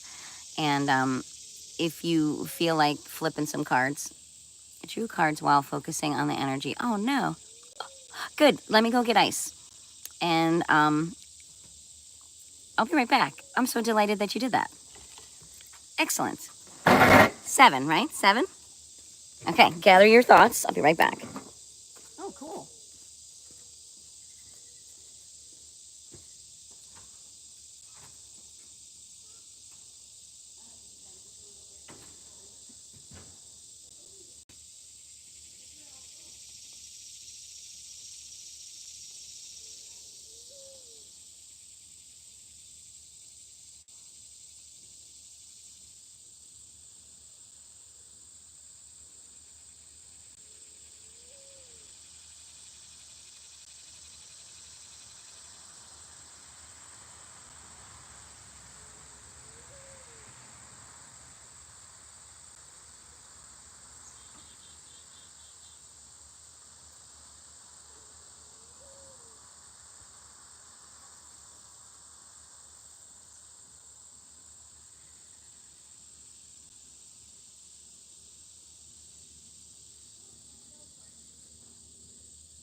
I don't want this to close. I want you guys to be able to come in and out, okay? Woo, that sun is hot. Hot stuff. Okay, I'm better now. No, I didn't go anywhere, Stanley. I just went to get ice. Let me find my purple glasses. I also got a notebook and a piece of paper and a pen. So you can tell me if you don't mind. I'm just gonna jot down the cards that you pulled. I wanna be able to see better. Okay, it's a little better. And my eyeballs are predictable. I certainly didn't leave, Stanley. I just went to get ice, look. I'm having some chai tea.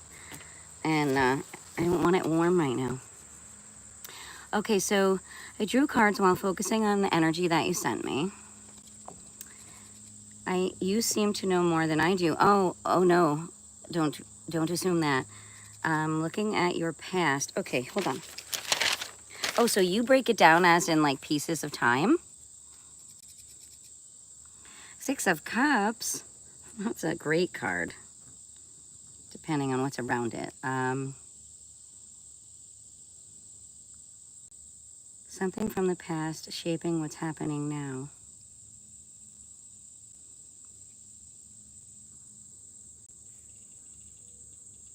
Oh, Stanley, did you leave? Please don't go anywhere. I want the rest of your read. Six of Cups is a great start. It can go anywhere. And your past always influences your future, so not a bad card to start with. But you're saying it's affecting current situations. Sure is. Stanley, do not leave me hanging with the Six of Cups. It's also a very sweet energy that comes off that card. It's often, like I said, it depends on what the next card you pull is. What follows it, whether it'll be a positive or a negative scenario. But you know how everything always influences. A card can have several meanings depending on what surrounds it, and in what order you pull it. Oh, hi. Okay, I did not leave. I just went and got ice. Look. I said I was gonna come right back. I went as fast as I could. I also had to check on the dogs and I changed their water. Card number 2, the Hermit.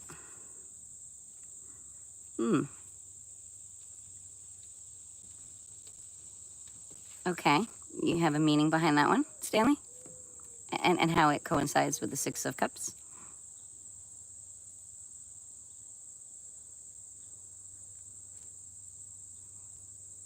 Hermit phases are fantastic for people. They can last an evening, they can last 6 months. Period of reflection. So you're gonna say, I'm reflecting on the past. It's like the universe is asking you to pause and really check in with yourself. Okay. You know, sometimes the Hermit can also be seen as a period of time where you go back and you relearn something or you update something. Like if you were to look at that card here in 2025, say for example, I'm a teacher, and I got my certification 25 years ago, okay? And now we have technology. It could be telling me to go back to school and update my ability to utilize my teaching in a manner that only today shows. So you have to look at that also that way too.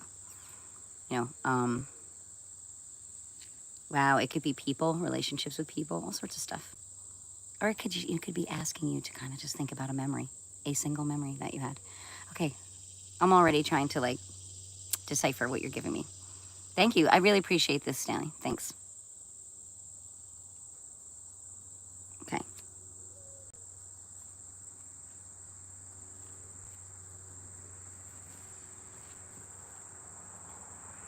Card number 3. Or are you going to tell me what you think as far as how it relates to card number 1? 5 of Wands. Ooh. Okay.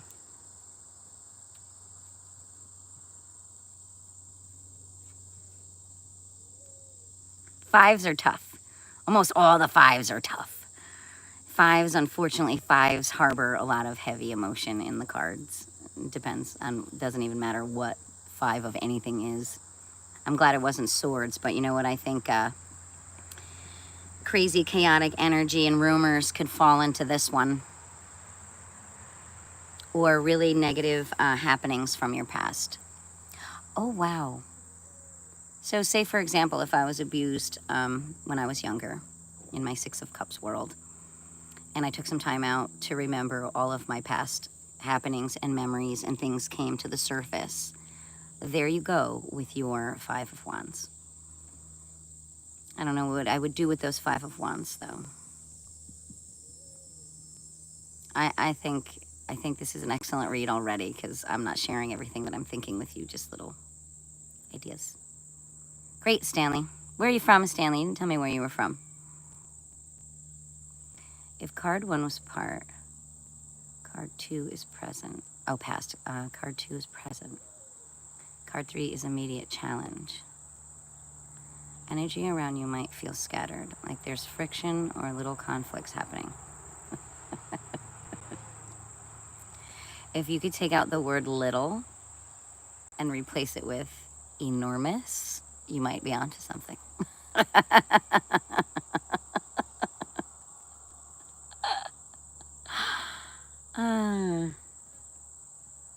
I've been forced into a hermit scenario. Forced. Yeah, forced by people who think they know me. Dumb move, because you know what happens when people go into hermit modes, right? They come out even bigger and better and stronger than they were before they went in, so thanks for forcing me into it. It's important to focus and not get pulled into unnecessary chaos. Oh, of course, why do you think I am okay? Like I said, they thought they know me. Can't. I can't. I'm way more focused than anybody ever gives me credit for. I tend to have a very kind of goofy, silly, aloof, if not childlike approach to things, and people automatically assume that means I'm stupid. Well, no. Because I think children are the smartest things on this planet. They actually learn from their mistakes. Adults learn to hide, coerce, manipulate, and fake their mistakes into things that they aren't really. So I have more respect for children and how they think about things. 4, Stanley, excellent insightfulness you have. This is for guidance, card 4, Page of Pentacles. You see that as guidance? Because it's a pentacle. It should be something that you can, something physical.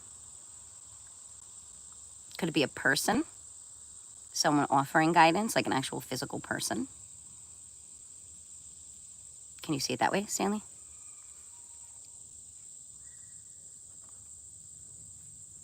Could also be the beginning of trust in someone, in someone's intentions with you. That would be a way that I would perceive that card. And trust being a noun. And learning through physical actions. There's your concrete component to that.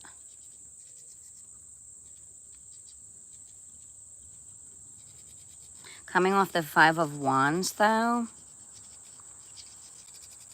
is it like light at the end of the tunnel? Is there a little silver lining on this story, Stanley?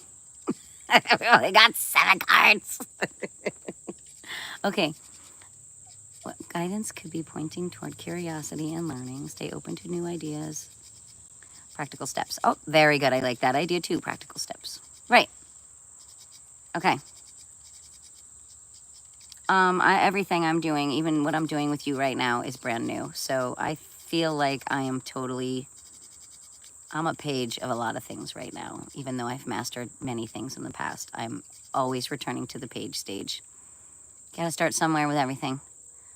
Could set something meaningful in motion. Well, you can hope. So I think it might depend on the 2 cards that follow, 3 cards that follow, whether or not we're going to turn out positive or not. Everything is meaningful, though. Everything may not be what you were hoping for, but everything is meaningful. Stanley, I hope you elaborate on who you are when you're done with this, because you're super. Even if it's manipulated and pre-written, it's all good. I'm going to take a positive out of it. Meaningful in motion. I might borrow that phrase. I'm going to borrow that phrase in a future short. I hope you don't mind. You've inspired me, Stanley. I like the way that flows. Meaningful in motion. Might be my next butterfly short. Because even though they look like they're a little chaotic as they flit and float, they know exactly what they're doing, and sometimes they're guided by the air streams. But they always land with grace and do their business. Okay, I'm ready for the next one. Oh, the moon. Ooh. Somebody's got a secret.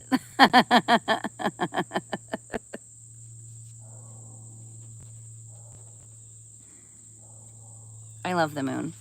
I look at the moon every night when I can see it and it's not blocked by clouds. Last night was a half moon, like a legitimate half moon here. I had taken the dogs for a walk around 12:30 last night, and it was like legit, cut right down the middle. You could kind of see half of his face. He was kind of like, ah. Yeah, okay, Stanley. Tell me about the moon.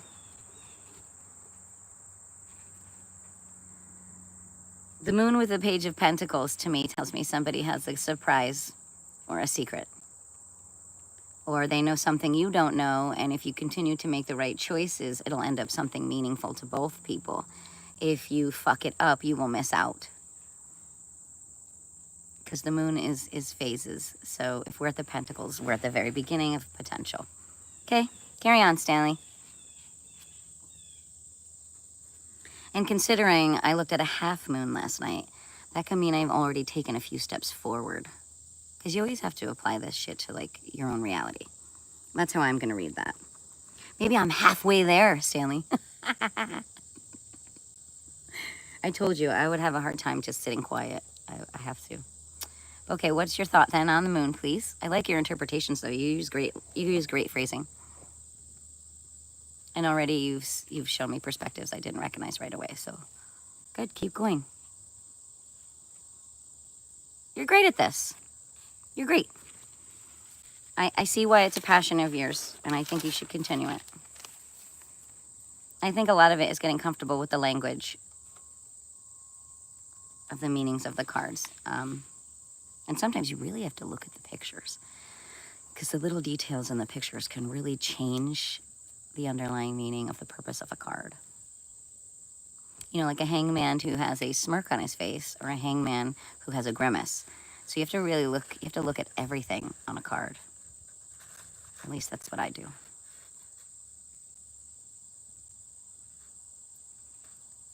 Are you processing what the moon is? All right, I'll give you a second. I'll sip my cold drink. Cheers to summer. I find that we're the only two in here. Like I said, I think that this is a big test for me. I think somebody's manipulating every single one of my lives. I just have a sense about things. And this is great. I love that they went the tarot card route today. I love it. I think it's hilarious. I missed a message?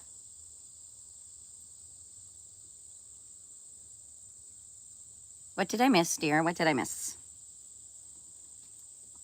They have it all out in front of me. I don't think I missed anything. Or that's what the moon means to you?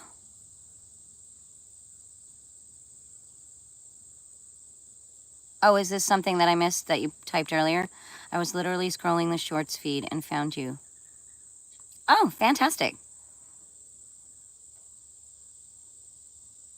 Oh, was that the one that I missed? Because I asked you earlier to tell me a little bit about yourself. Very good. Thank you for resurfacing it. I did miss that. Was it when I went to get ice?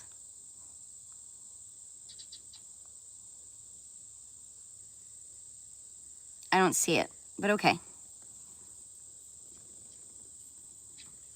And it does take practice. It's like learning a new language. Like if you don't have somebody to go back and forth with, you don't get a level of comfortability with it.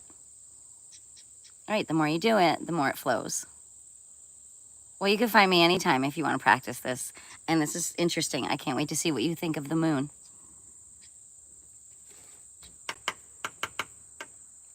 And keep in mind, like I said, it's a half moon here. People who do moon magic know exactly what that means. I can't deal with those people. I don't do anything out of hatred or I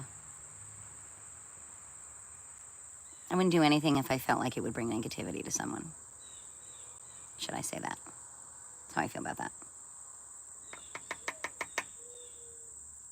And I tried to warn somebody about being a kitchen witch, and they disregarded it. I gotta tell you, I saw consequences in their life immediately. I don't know if they recognized it, but I saw it.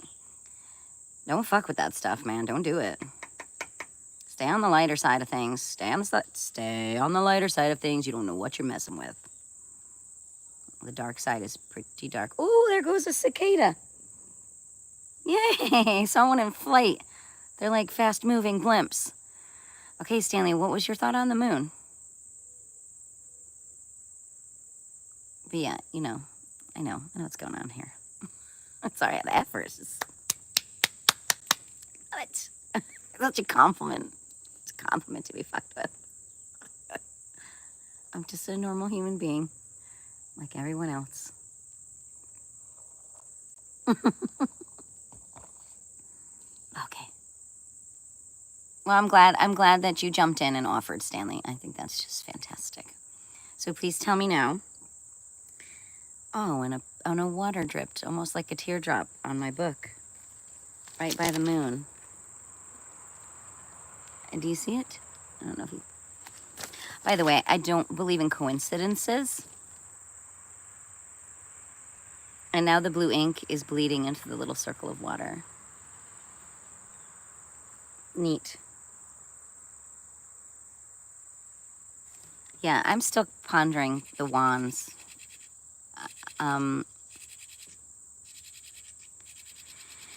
Moon message not going through. Basically that trust your instincts about those hidden influences.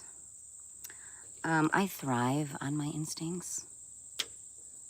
My intuitive side is stronger than my mental, my emotional, and my physical combined. And I have always trusted that. But I have come across scenarios in my life that had the ability to mute it or almost create an eclipse, if you should say, of the moon, where it's covered up or altered in a manner that I couldn't take what I was supposed to take out of it. So that's why hermit scenarios are really good for people. It's like flipping a record or shining up silver that's gotten all fuzzied up. Moon message not going through. Oh, you mean after you typed it? Yeah, welcome to my world. Somebody else runs my channel, just so you know. It says I have 2, but I personally only have 1. And so if you ever receive a message from me or anything from a neighbor Sue, you need to make sure and use your discernment because there's a good chance it's someone pretending to be me. Yeah. Okay, outcome card. The Chariot.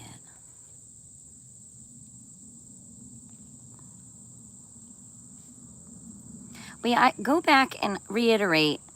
Use different words to explain the moon. When you said not...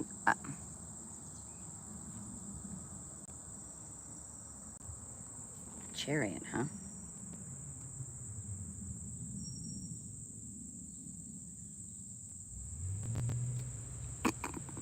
Okay, ignore that, Stanley. 6, the Chariot. Can you do me a favor, Stanley? Shuffle those suckers up. Can I get a bonus 8? I want to see where the Chariot takes me.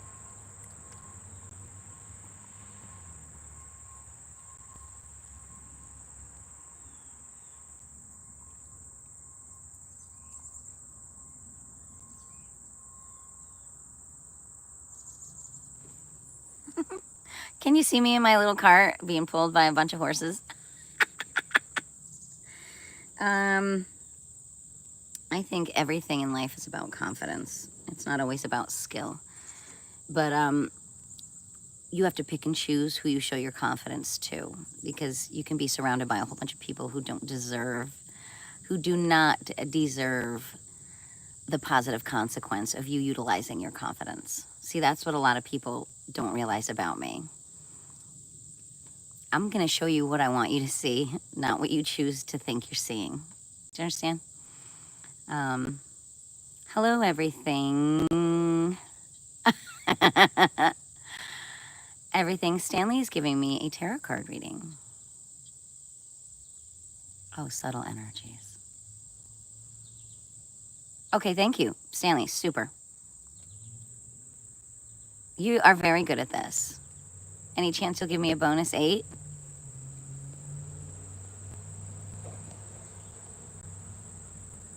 Oops.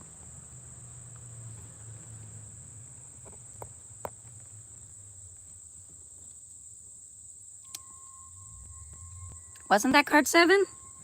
1, 2, 3, 4, 5. Oh, that was 6. Chariot was 6. No, it wasn't. Yes, it was. A 7 is the Ace of Cups.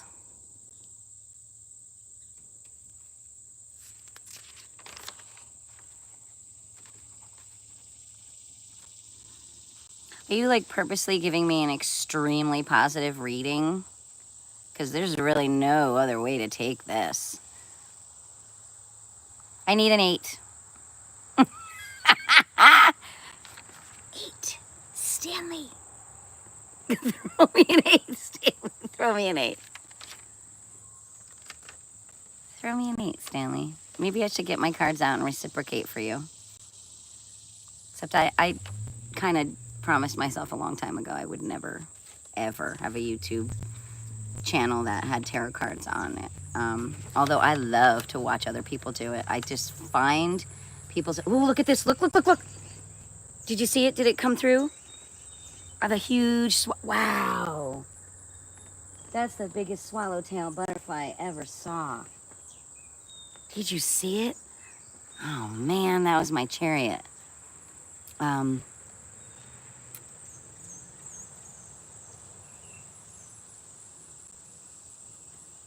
Okay, sorry. Ace of Cups. This is about emotional renewal and new beginnings. Stay open to connection and growth. Something fresh is coming, and it's worth welcoming into your heart. New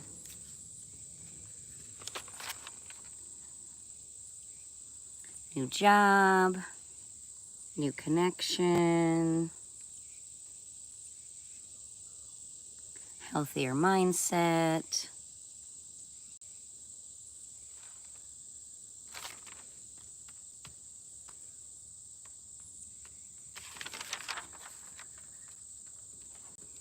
Yeah.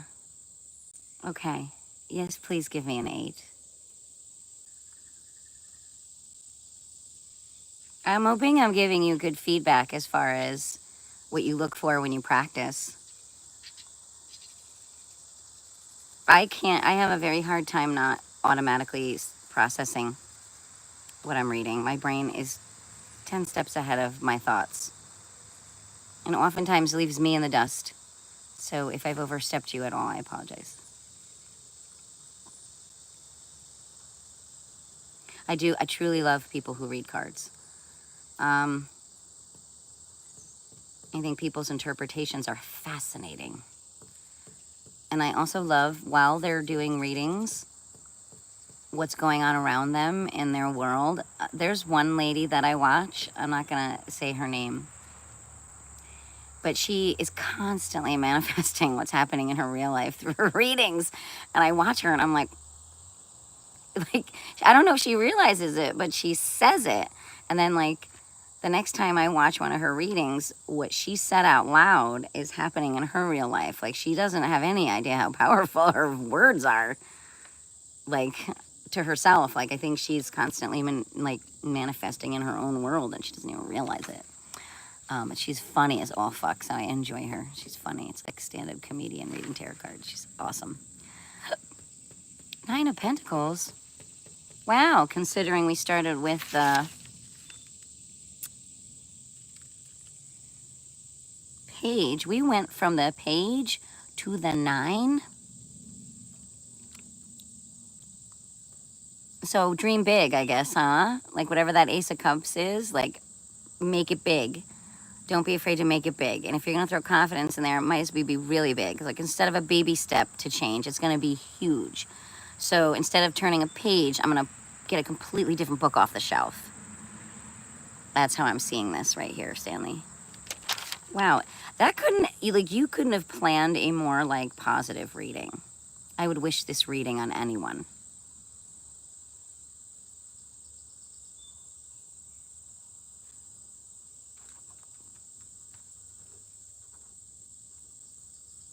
Do you know what I'm saying? Do you get what I'm saying about that? Yeah, I'm not sure where my stability is right now. There's too many people trying to manipulate my life. If these people could just be addressed, by law, or grow a conscience and stop doing the shit that they're doing to me. Maybe try being honest and taking accountability for things. Yeah, I think life would automatically be much better. I have to ask you though, the chariot, could it represent that page? Could it represent a person coming into my life who will bring change, who will produce an offer of Ace of Cups? Like, do you see it that way too, Stanley?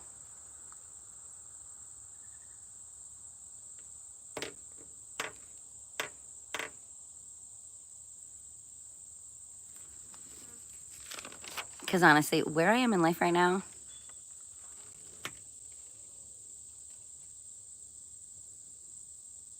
anything can happen.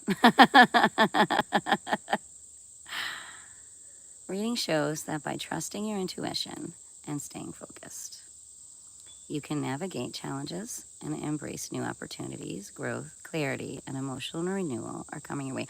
Are you reading from something, or is this coming from your mind through your fingers and onto your keyboard? Like, are these the meanings that you've collected in your mind's eye, and this is where you're getting your language from? Or are you reading the descriptions? Because it does help to read when you're learning. What deck of cards are you using? You didn't answer me that. I had asked you earlier. Are you using like a classic set, or?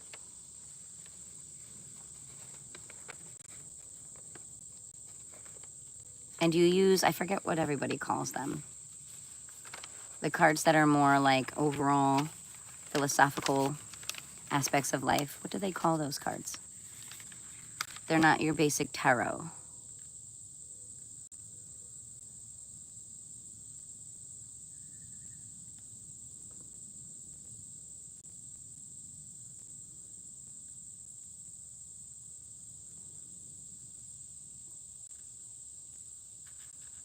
Oh, that's your summary.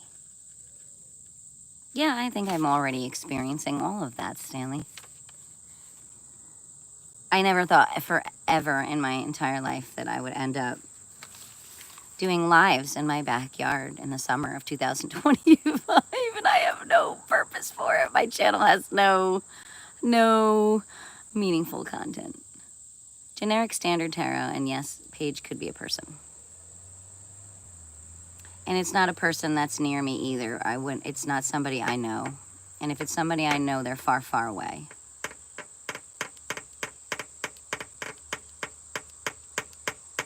I was really hoping you were going to throw me the Eight of Wands, because I really need that. The level of unknown, but that might explain a lot of the moon. I think I know a lot, but I don't know it all, and it might be time for somebody to tell me the whole truth of what's going on. I think that's where I'm at with all this. Stanley, I'm thoroughly impressed. Absolutely delightful. How old are you?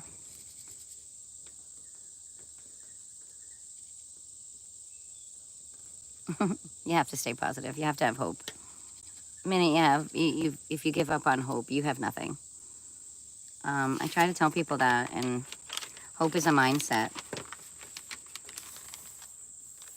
And although people can, put binding spells on you, you can be in circumstances, you can be caught in legal issues.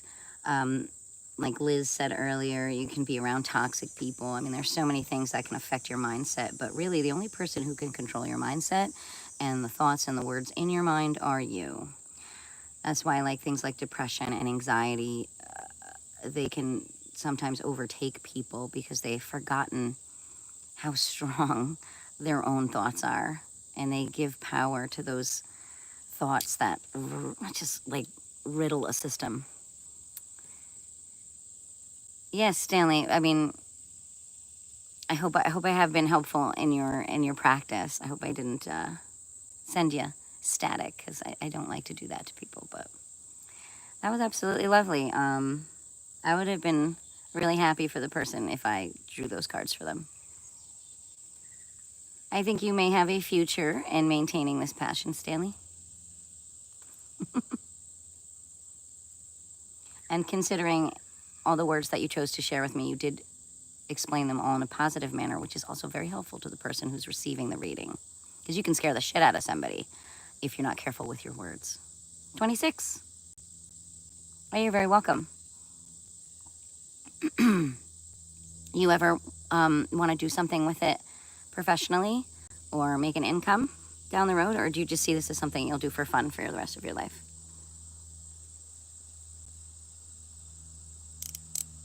I just do it because it's interesting. And I love words and playing on words and stories, and I just think it all falls into place. And empowering somebody is probably the best part of tarot readings, I think. Even if you do give someone a reading and it's full of negative, could be seen as negative perspectives, again, that negative can only turn into something positive. So it's how you convey the meaning that makes the world of difference. Stanley, where are you from? Country. Can you give me country?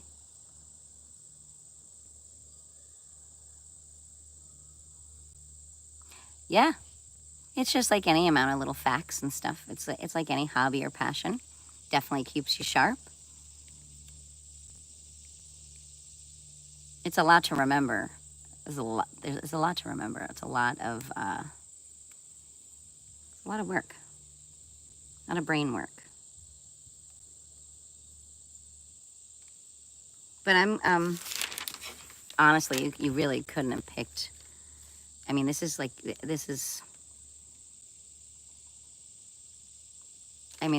of like the storyline of any like movie that has like a like an Aesop's fable. You know, you're gonna learn something from it. That's what this is. Wow, the birds are going haywire here. My mourning doves are like pushing each other off the feeder and flying all around. Everybody's happy today. Yeah, can you tell me a little bit where you're from though, Stanley? I'm just kind of curious what part of the planet you're on.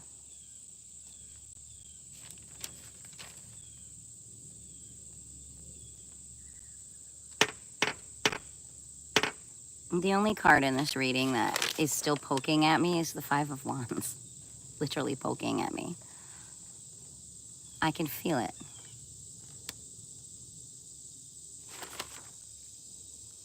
I think it's because I keep asking questions and I'm not getting any answers. You know what wands are, right? I'm asking a lot of questions to people and I'm backing up my questions with facts and they're not responding in the manner that they should be.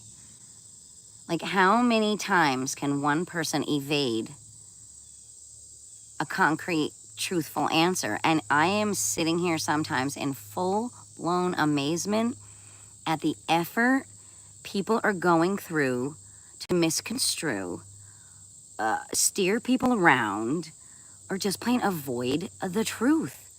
It's insane the amount of energy that I am around that people are trying to put into what is not reality.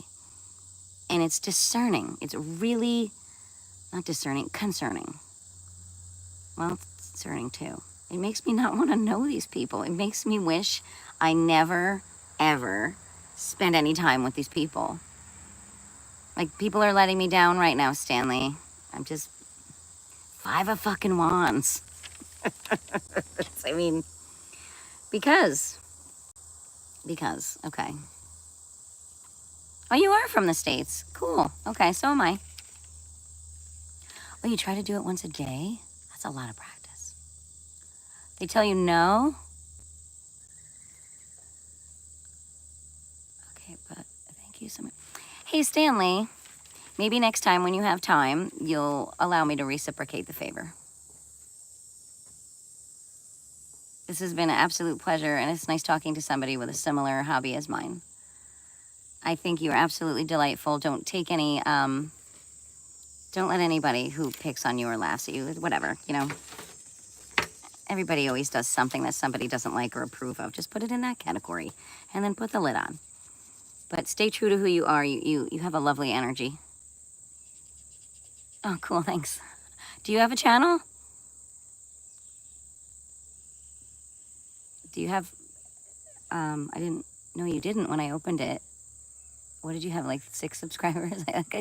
When I looked at your wizard head. Why do you use the wizard? Because tarot isn't magic. You're helping somebody to read them is the magic part.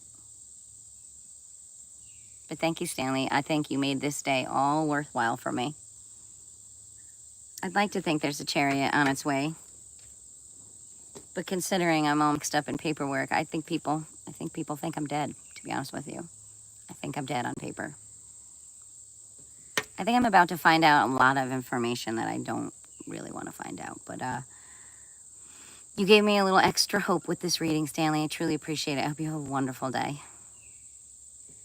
You've only added to mine, so thank you for being brave enough to ask. And a hummingbird is here now. Wow, how's that for a topper? Look at it go. Oh, it just went to my little, oh. Okay, on top of my bird feeder, I have a little glass angel. I know, it might have come off a Christmas tree from the past. And I hung it there, and the hummingbird went from a flower to the little angel when I simply made that positive comment. So basically, I have to tell you that I have company. That almost makes me want to cry a little bit. Actually, it is. Yeah, okay. Trust the messages, right, Stanley? Trust them. You can't make shit like that up. You really can't. Because I haven't seen my hummingbirds go to my hummingbird feeder once, and I haven't seen a hummingbird in days. And that was so perfectly timed.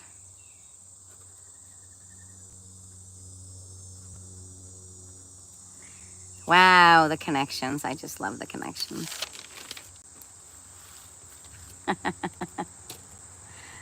Frogs and hummingbirds, you gotta love them. So cool. Okay, so Stanley, thank you, and have a good day. Oh my God, it's so hot out here. I think I have to shift again. A summer sun, man, cannot beat the summer sun in the United States, right? I'm so curious to see if you ever do this again for me, how different the next read will be. And I can't wait to update you. Now what I would like, oh, okay, oh. Let's try this again. What I would like to see now is some metal detecting people. Because it was kind of cool to like plan a little bit. Oh my gosh, I just buried a whole bunch of stuff. Now I'm all discombobulated. But that's okay. I had to get my ass out of that sun right there and cook it.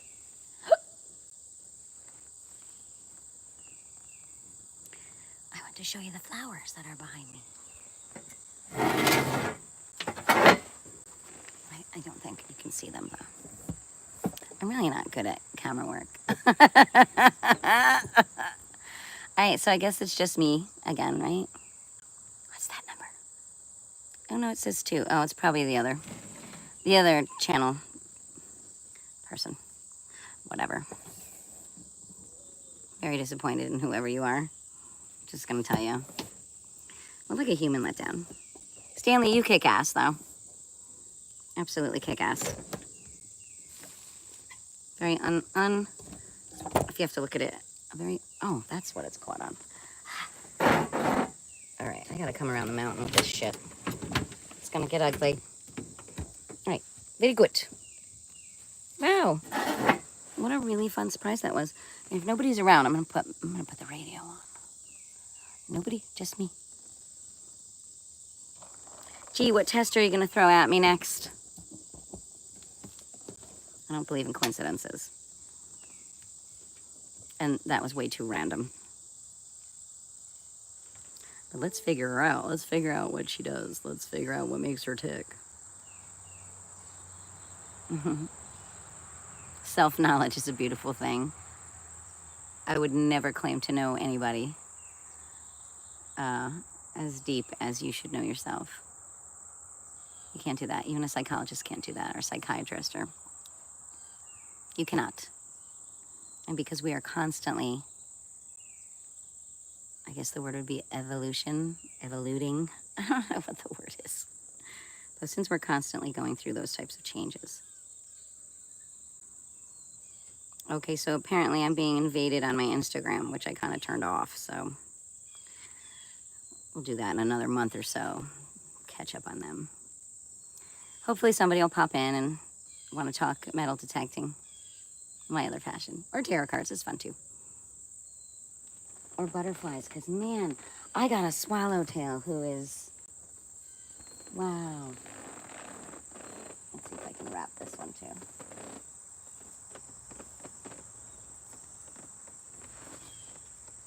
There you go. Maybe if I'm lucky, butterflies will come right here. You can't really see the flowers behind me, can you? Maybe, oh, now you can. And the beat up hammock that's really for the dogs. 2, who else jumped in? Anyone? Anyone? Anyone? B54. Oh no, I meant, oh, I would have to say like 1 through 16, I think is B. Okay, well, until you talk to me, I don't know you're there. So you could be, you know, secret person if you want. Or you could say hello. Your choice. I'm not supposed to be figured out. No one is. Life is a mystery and people should be mysteries. It's just how it is. I'll always answer you honestly, but you have to understand that the moment to moment changes, and therefore the honest answer is also going to change along with the moment and whatever happened between that moment and the moment that you're asking me in. So don't assume that my answer today would match my answer a week from now, because a lot happens in a week, you know? I think the key is not to try to figure someone out and just fucking roll with it. Hello, Rowie. You had a nice break in the air conditioning? What's going on? Come here. Hi. Hi. You were sleeping. You have sleepy face. Look at this cutie. Look at this cutie. Hey, look at me. Look at me. Look at me. Look at me. Look at me. Can I have your face? Can I have it? Can I have this beautiful face? Or this tired face? What's everybody doing? Sleeping? Yeah. She's my big Ophi girl. So I don't know how big I am. I like to stomp on your feet because I think I'm little. But you're not, are you? What are you burping for? What did you just do that I should be aware of? Huh? Is there anything I need to know? Anything I need to know? Honestly, like, this is how smart dogs are. They come over to you and then they give you their back end. Because why? Because this is what they like the most. It's like that part on their body they can't reach. Right, Rowie? Yeah, I always give you the butt end. The rumpus. Oh, you're so hairy, though. You're shedding, miss. You're shedding.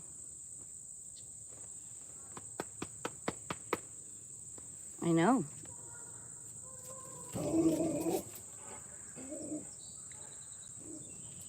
There's life in the neighborhood.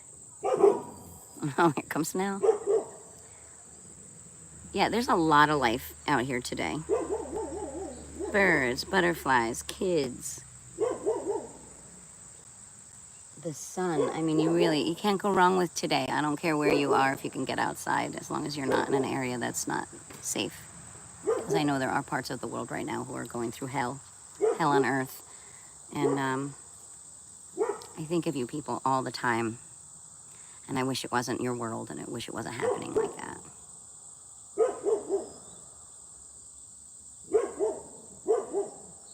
Yeah, it's heartbreaking. Whoa, whoa, whoa, whoa. Okay, I was on a mission to do something.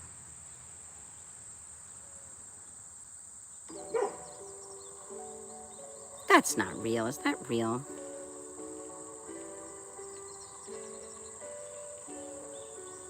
That can't be real. You know what? I have a problem with AI, man. It's messing with people. Sweet, though. Sweet idea.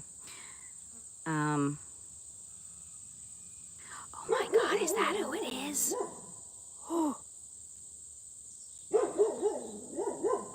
I knew it had something to do with the monarch programming. That's funny. That's on my list of things to ask somebody about. Does anybody know anything about that? Pretty sure I know about that. Pretty sure I experienced that. Son of a bitch. Pardon my response to that, but not freaking surprised. Really not surprised at all. You know, there's some things, I'm telling you, there's no such thing as coincidences. There just isn't. And there are people who I have a lot in common with, and they're not willing to admit it. It's kind of sucky. Things could probably be so much better if people would just put the truth on the table. I want to take everybody's rugs away. I want to roll up everybody's rugs when they're not home, carry them out of the house, so when they come home, there are no rugs.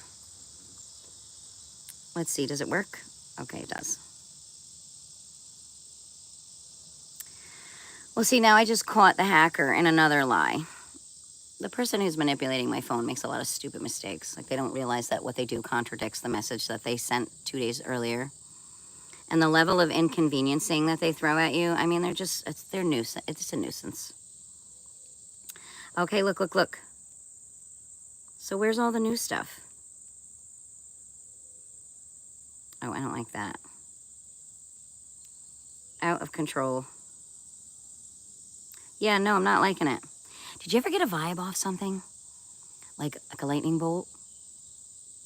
When you look at an image and you literally feel like a jolt.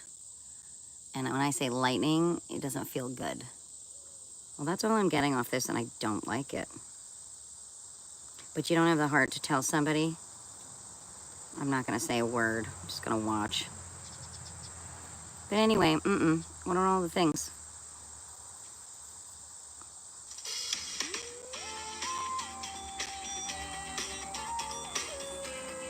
I don't get it.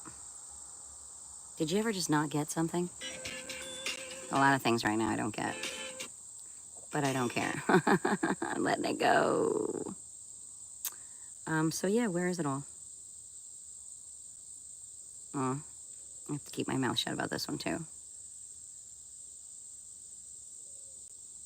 Whatever. Just the level of disappointment I have in people right now. It's scary. It's really scary. I don't know how some of these people are just doing their thing like nothing's happening. I had a really good night last night. I went to karaoke and it was a really fun night. People were picking some of the best songs and some people were dancing and everybody sang beautifully. Like, I mean, it was just a really super crowd. It's a fun night. So I wonder, is anybody else going to join? Or should I go make something to eat? Maybe take the girls somewhere because it's so beautiful out, except it's a little bit hot. What should I do? I'm not hungry today at all. And I don't need to cook anything. I prepped a whole bunch of stuff for them for the week.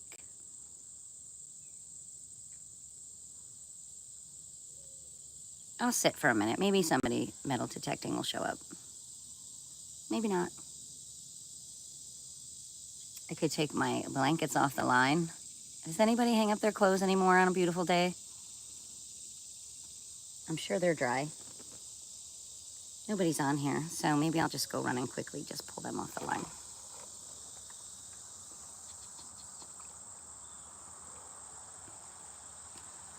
I'll check in between blankets. What I should do is run some more through. Monarch's back. Speaking of monarchs. All right, so maybe that's what I'll do. I'll take a break, I guess, if nobody's on and nobody wants to chat. Oh, there's 2 people on there. Hello, are you there? If you're not there, I'm gonna sign off, get some shit done, and come back. And this chair's hurting my ass today. I have to get a pillow. For some reason, my ass not enjoying the chair today. All right, see, went and gone, came and went. You too, number 2, came and went. All right, so what I'm gonna do is I'm gonna sign off for now. I'm gonna do some blankets. I'm gonna do some things, give the girls a treat, and then I'll come back on and maybe a different group of people will show up and we'll have a better afternoon's conversations. Morning one went great. No more kids though. No more kids. Kids cannot come here. Like, does anybody? Yeah, I don't believe that that little girl was being monitored at all. I don't. Nor the other young man, but at least he respected me and left. Okay, so I'll look for everybody a little bit later, maybe in an hour, and we'll divide and conquer and discuss a little bit more of life, I suppose. You never know where it's gonna go when you get on these chats.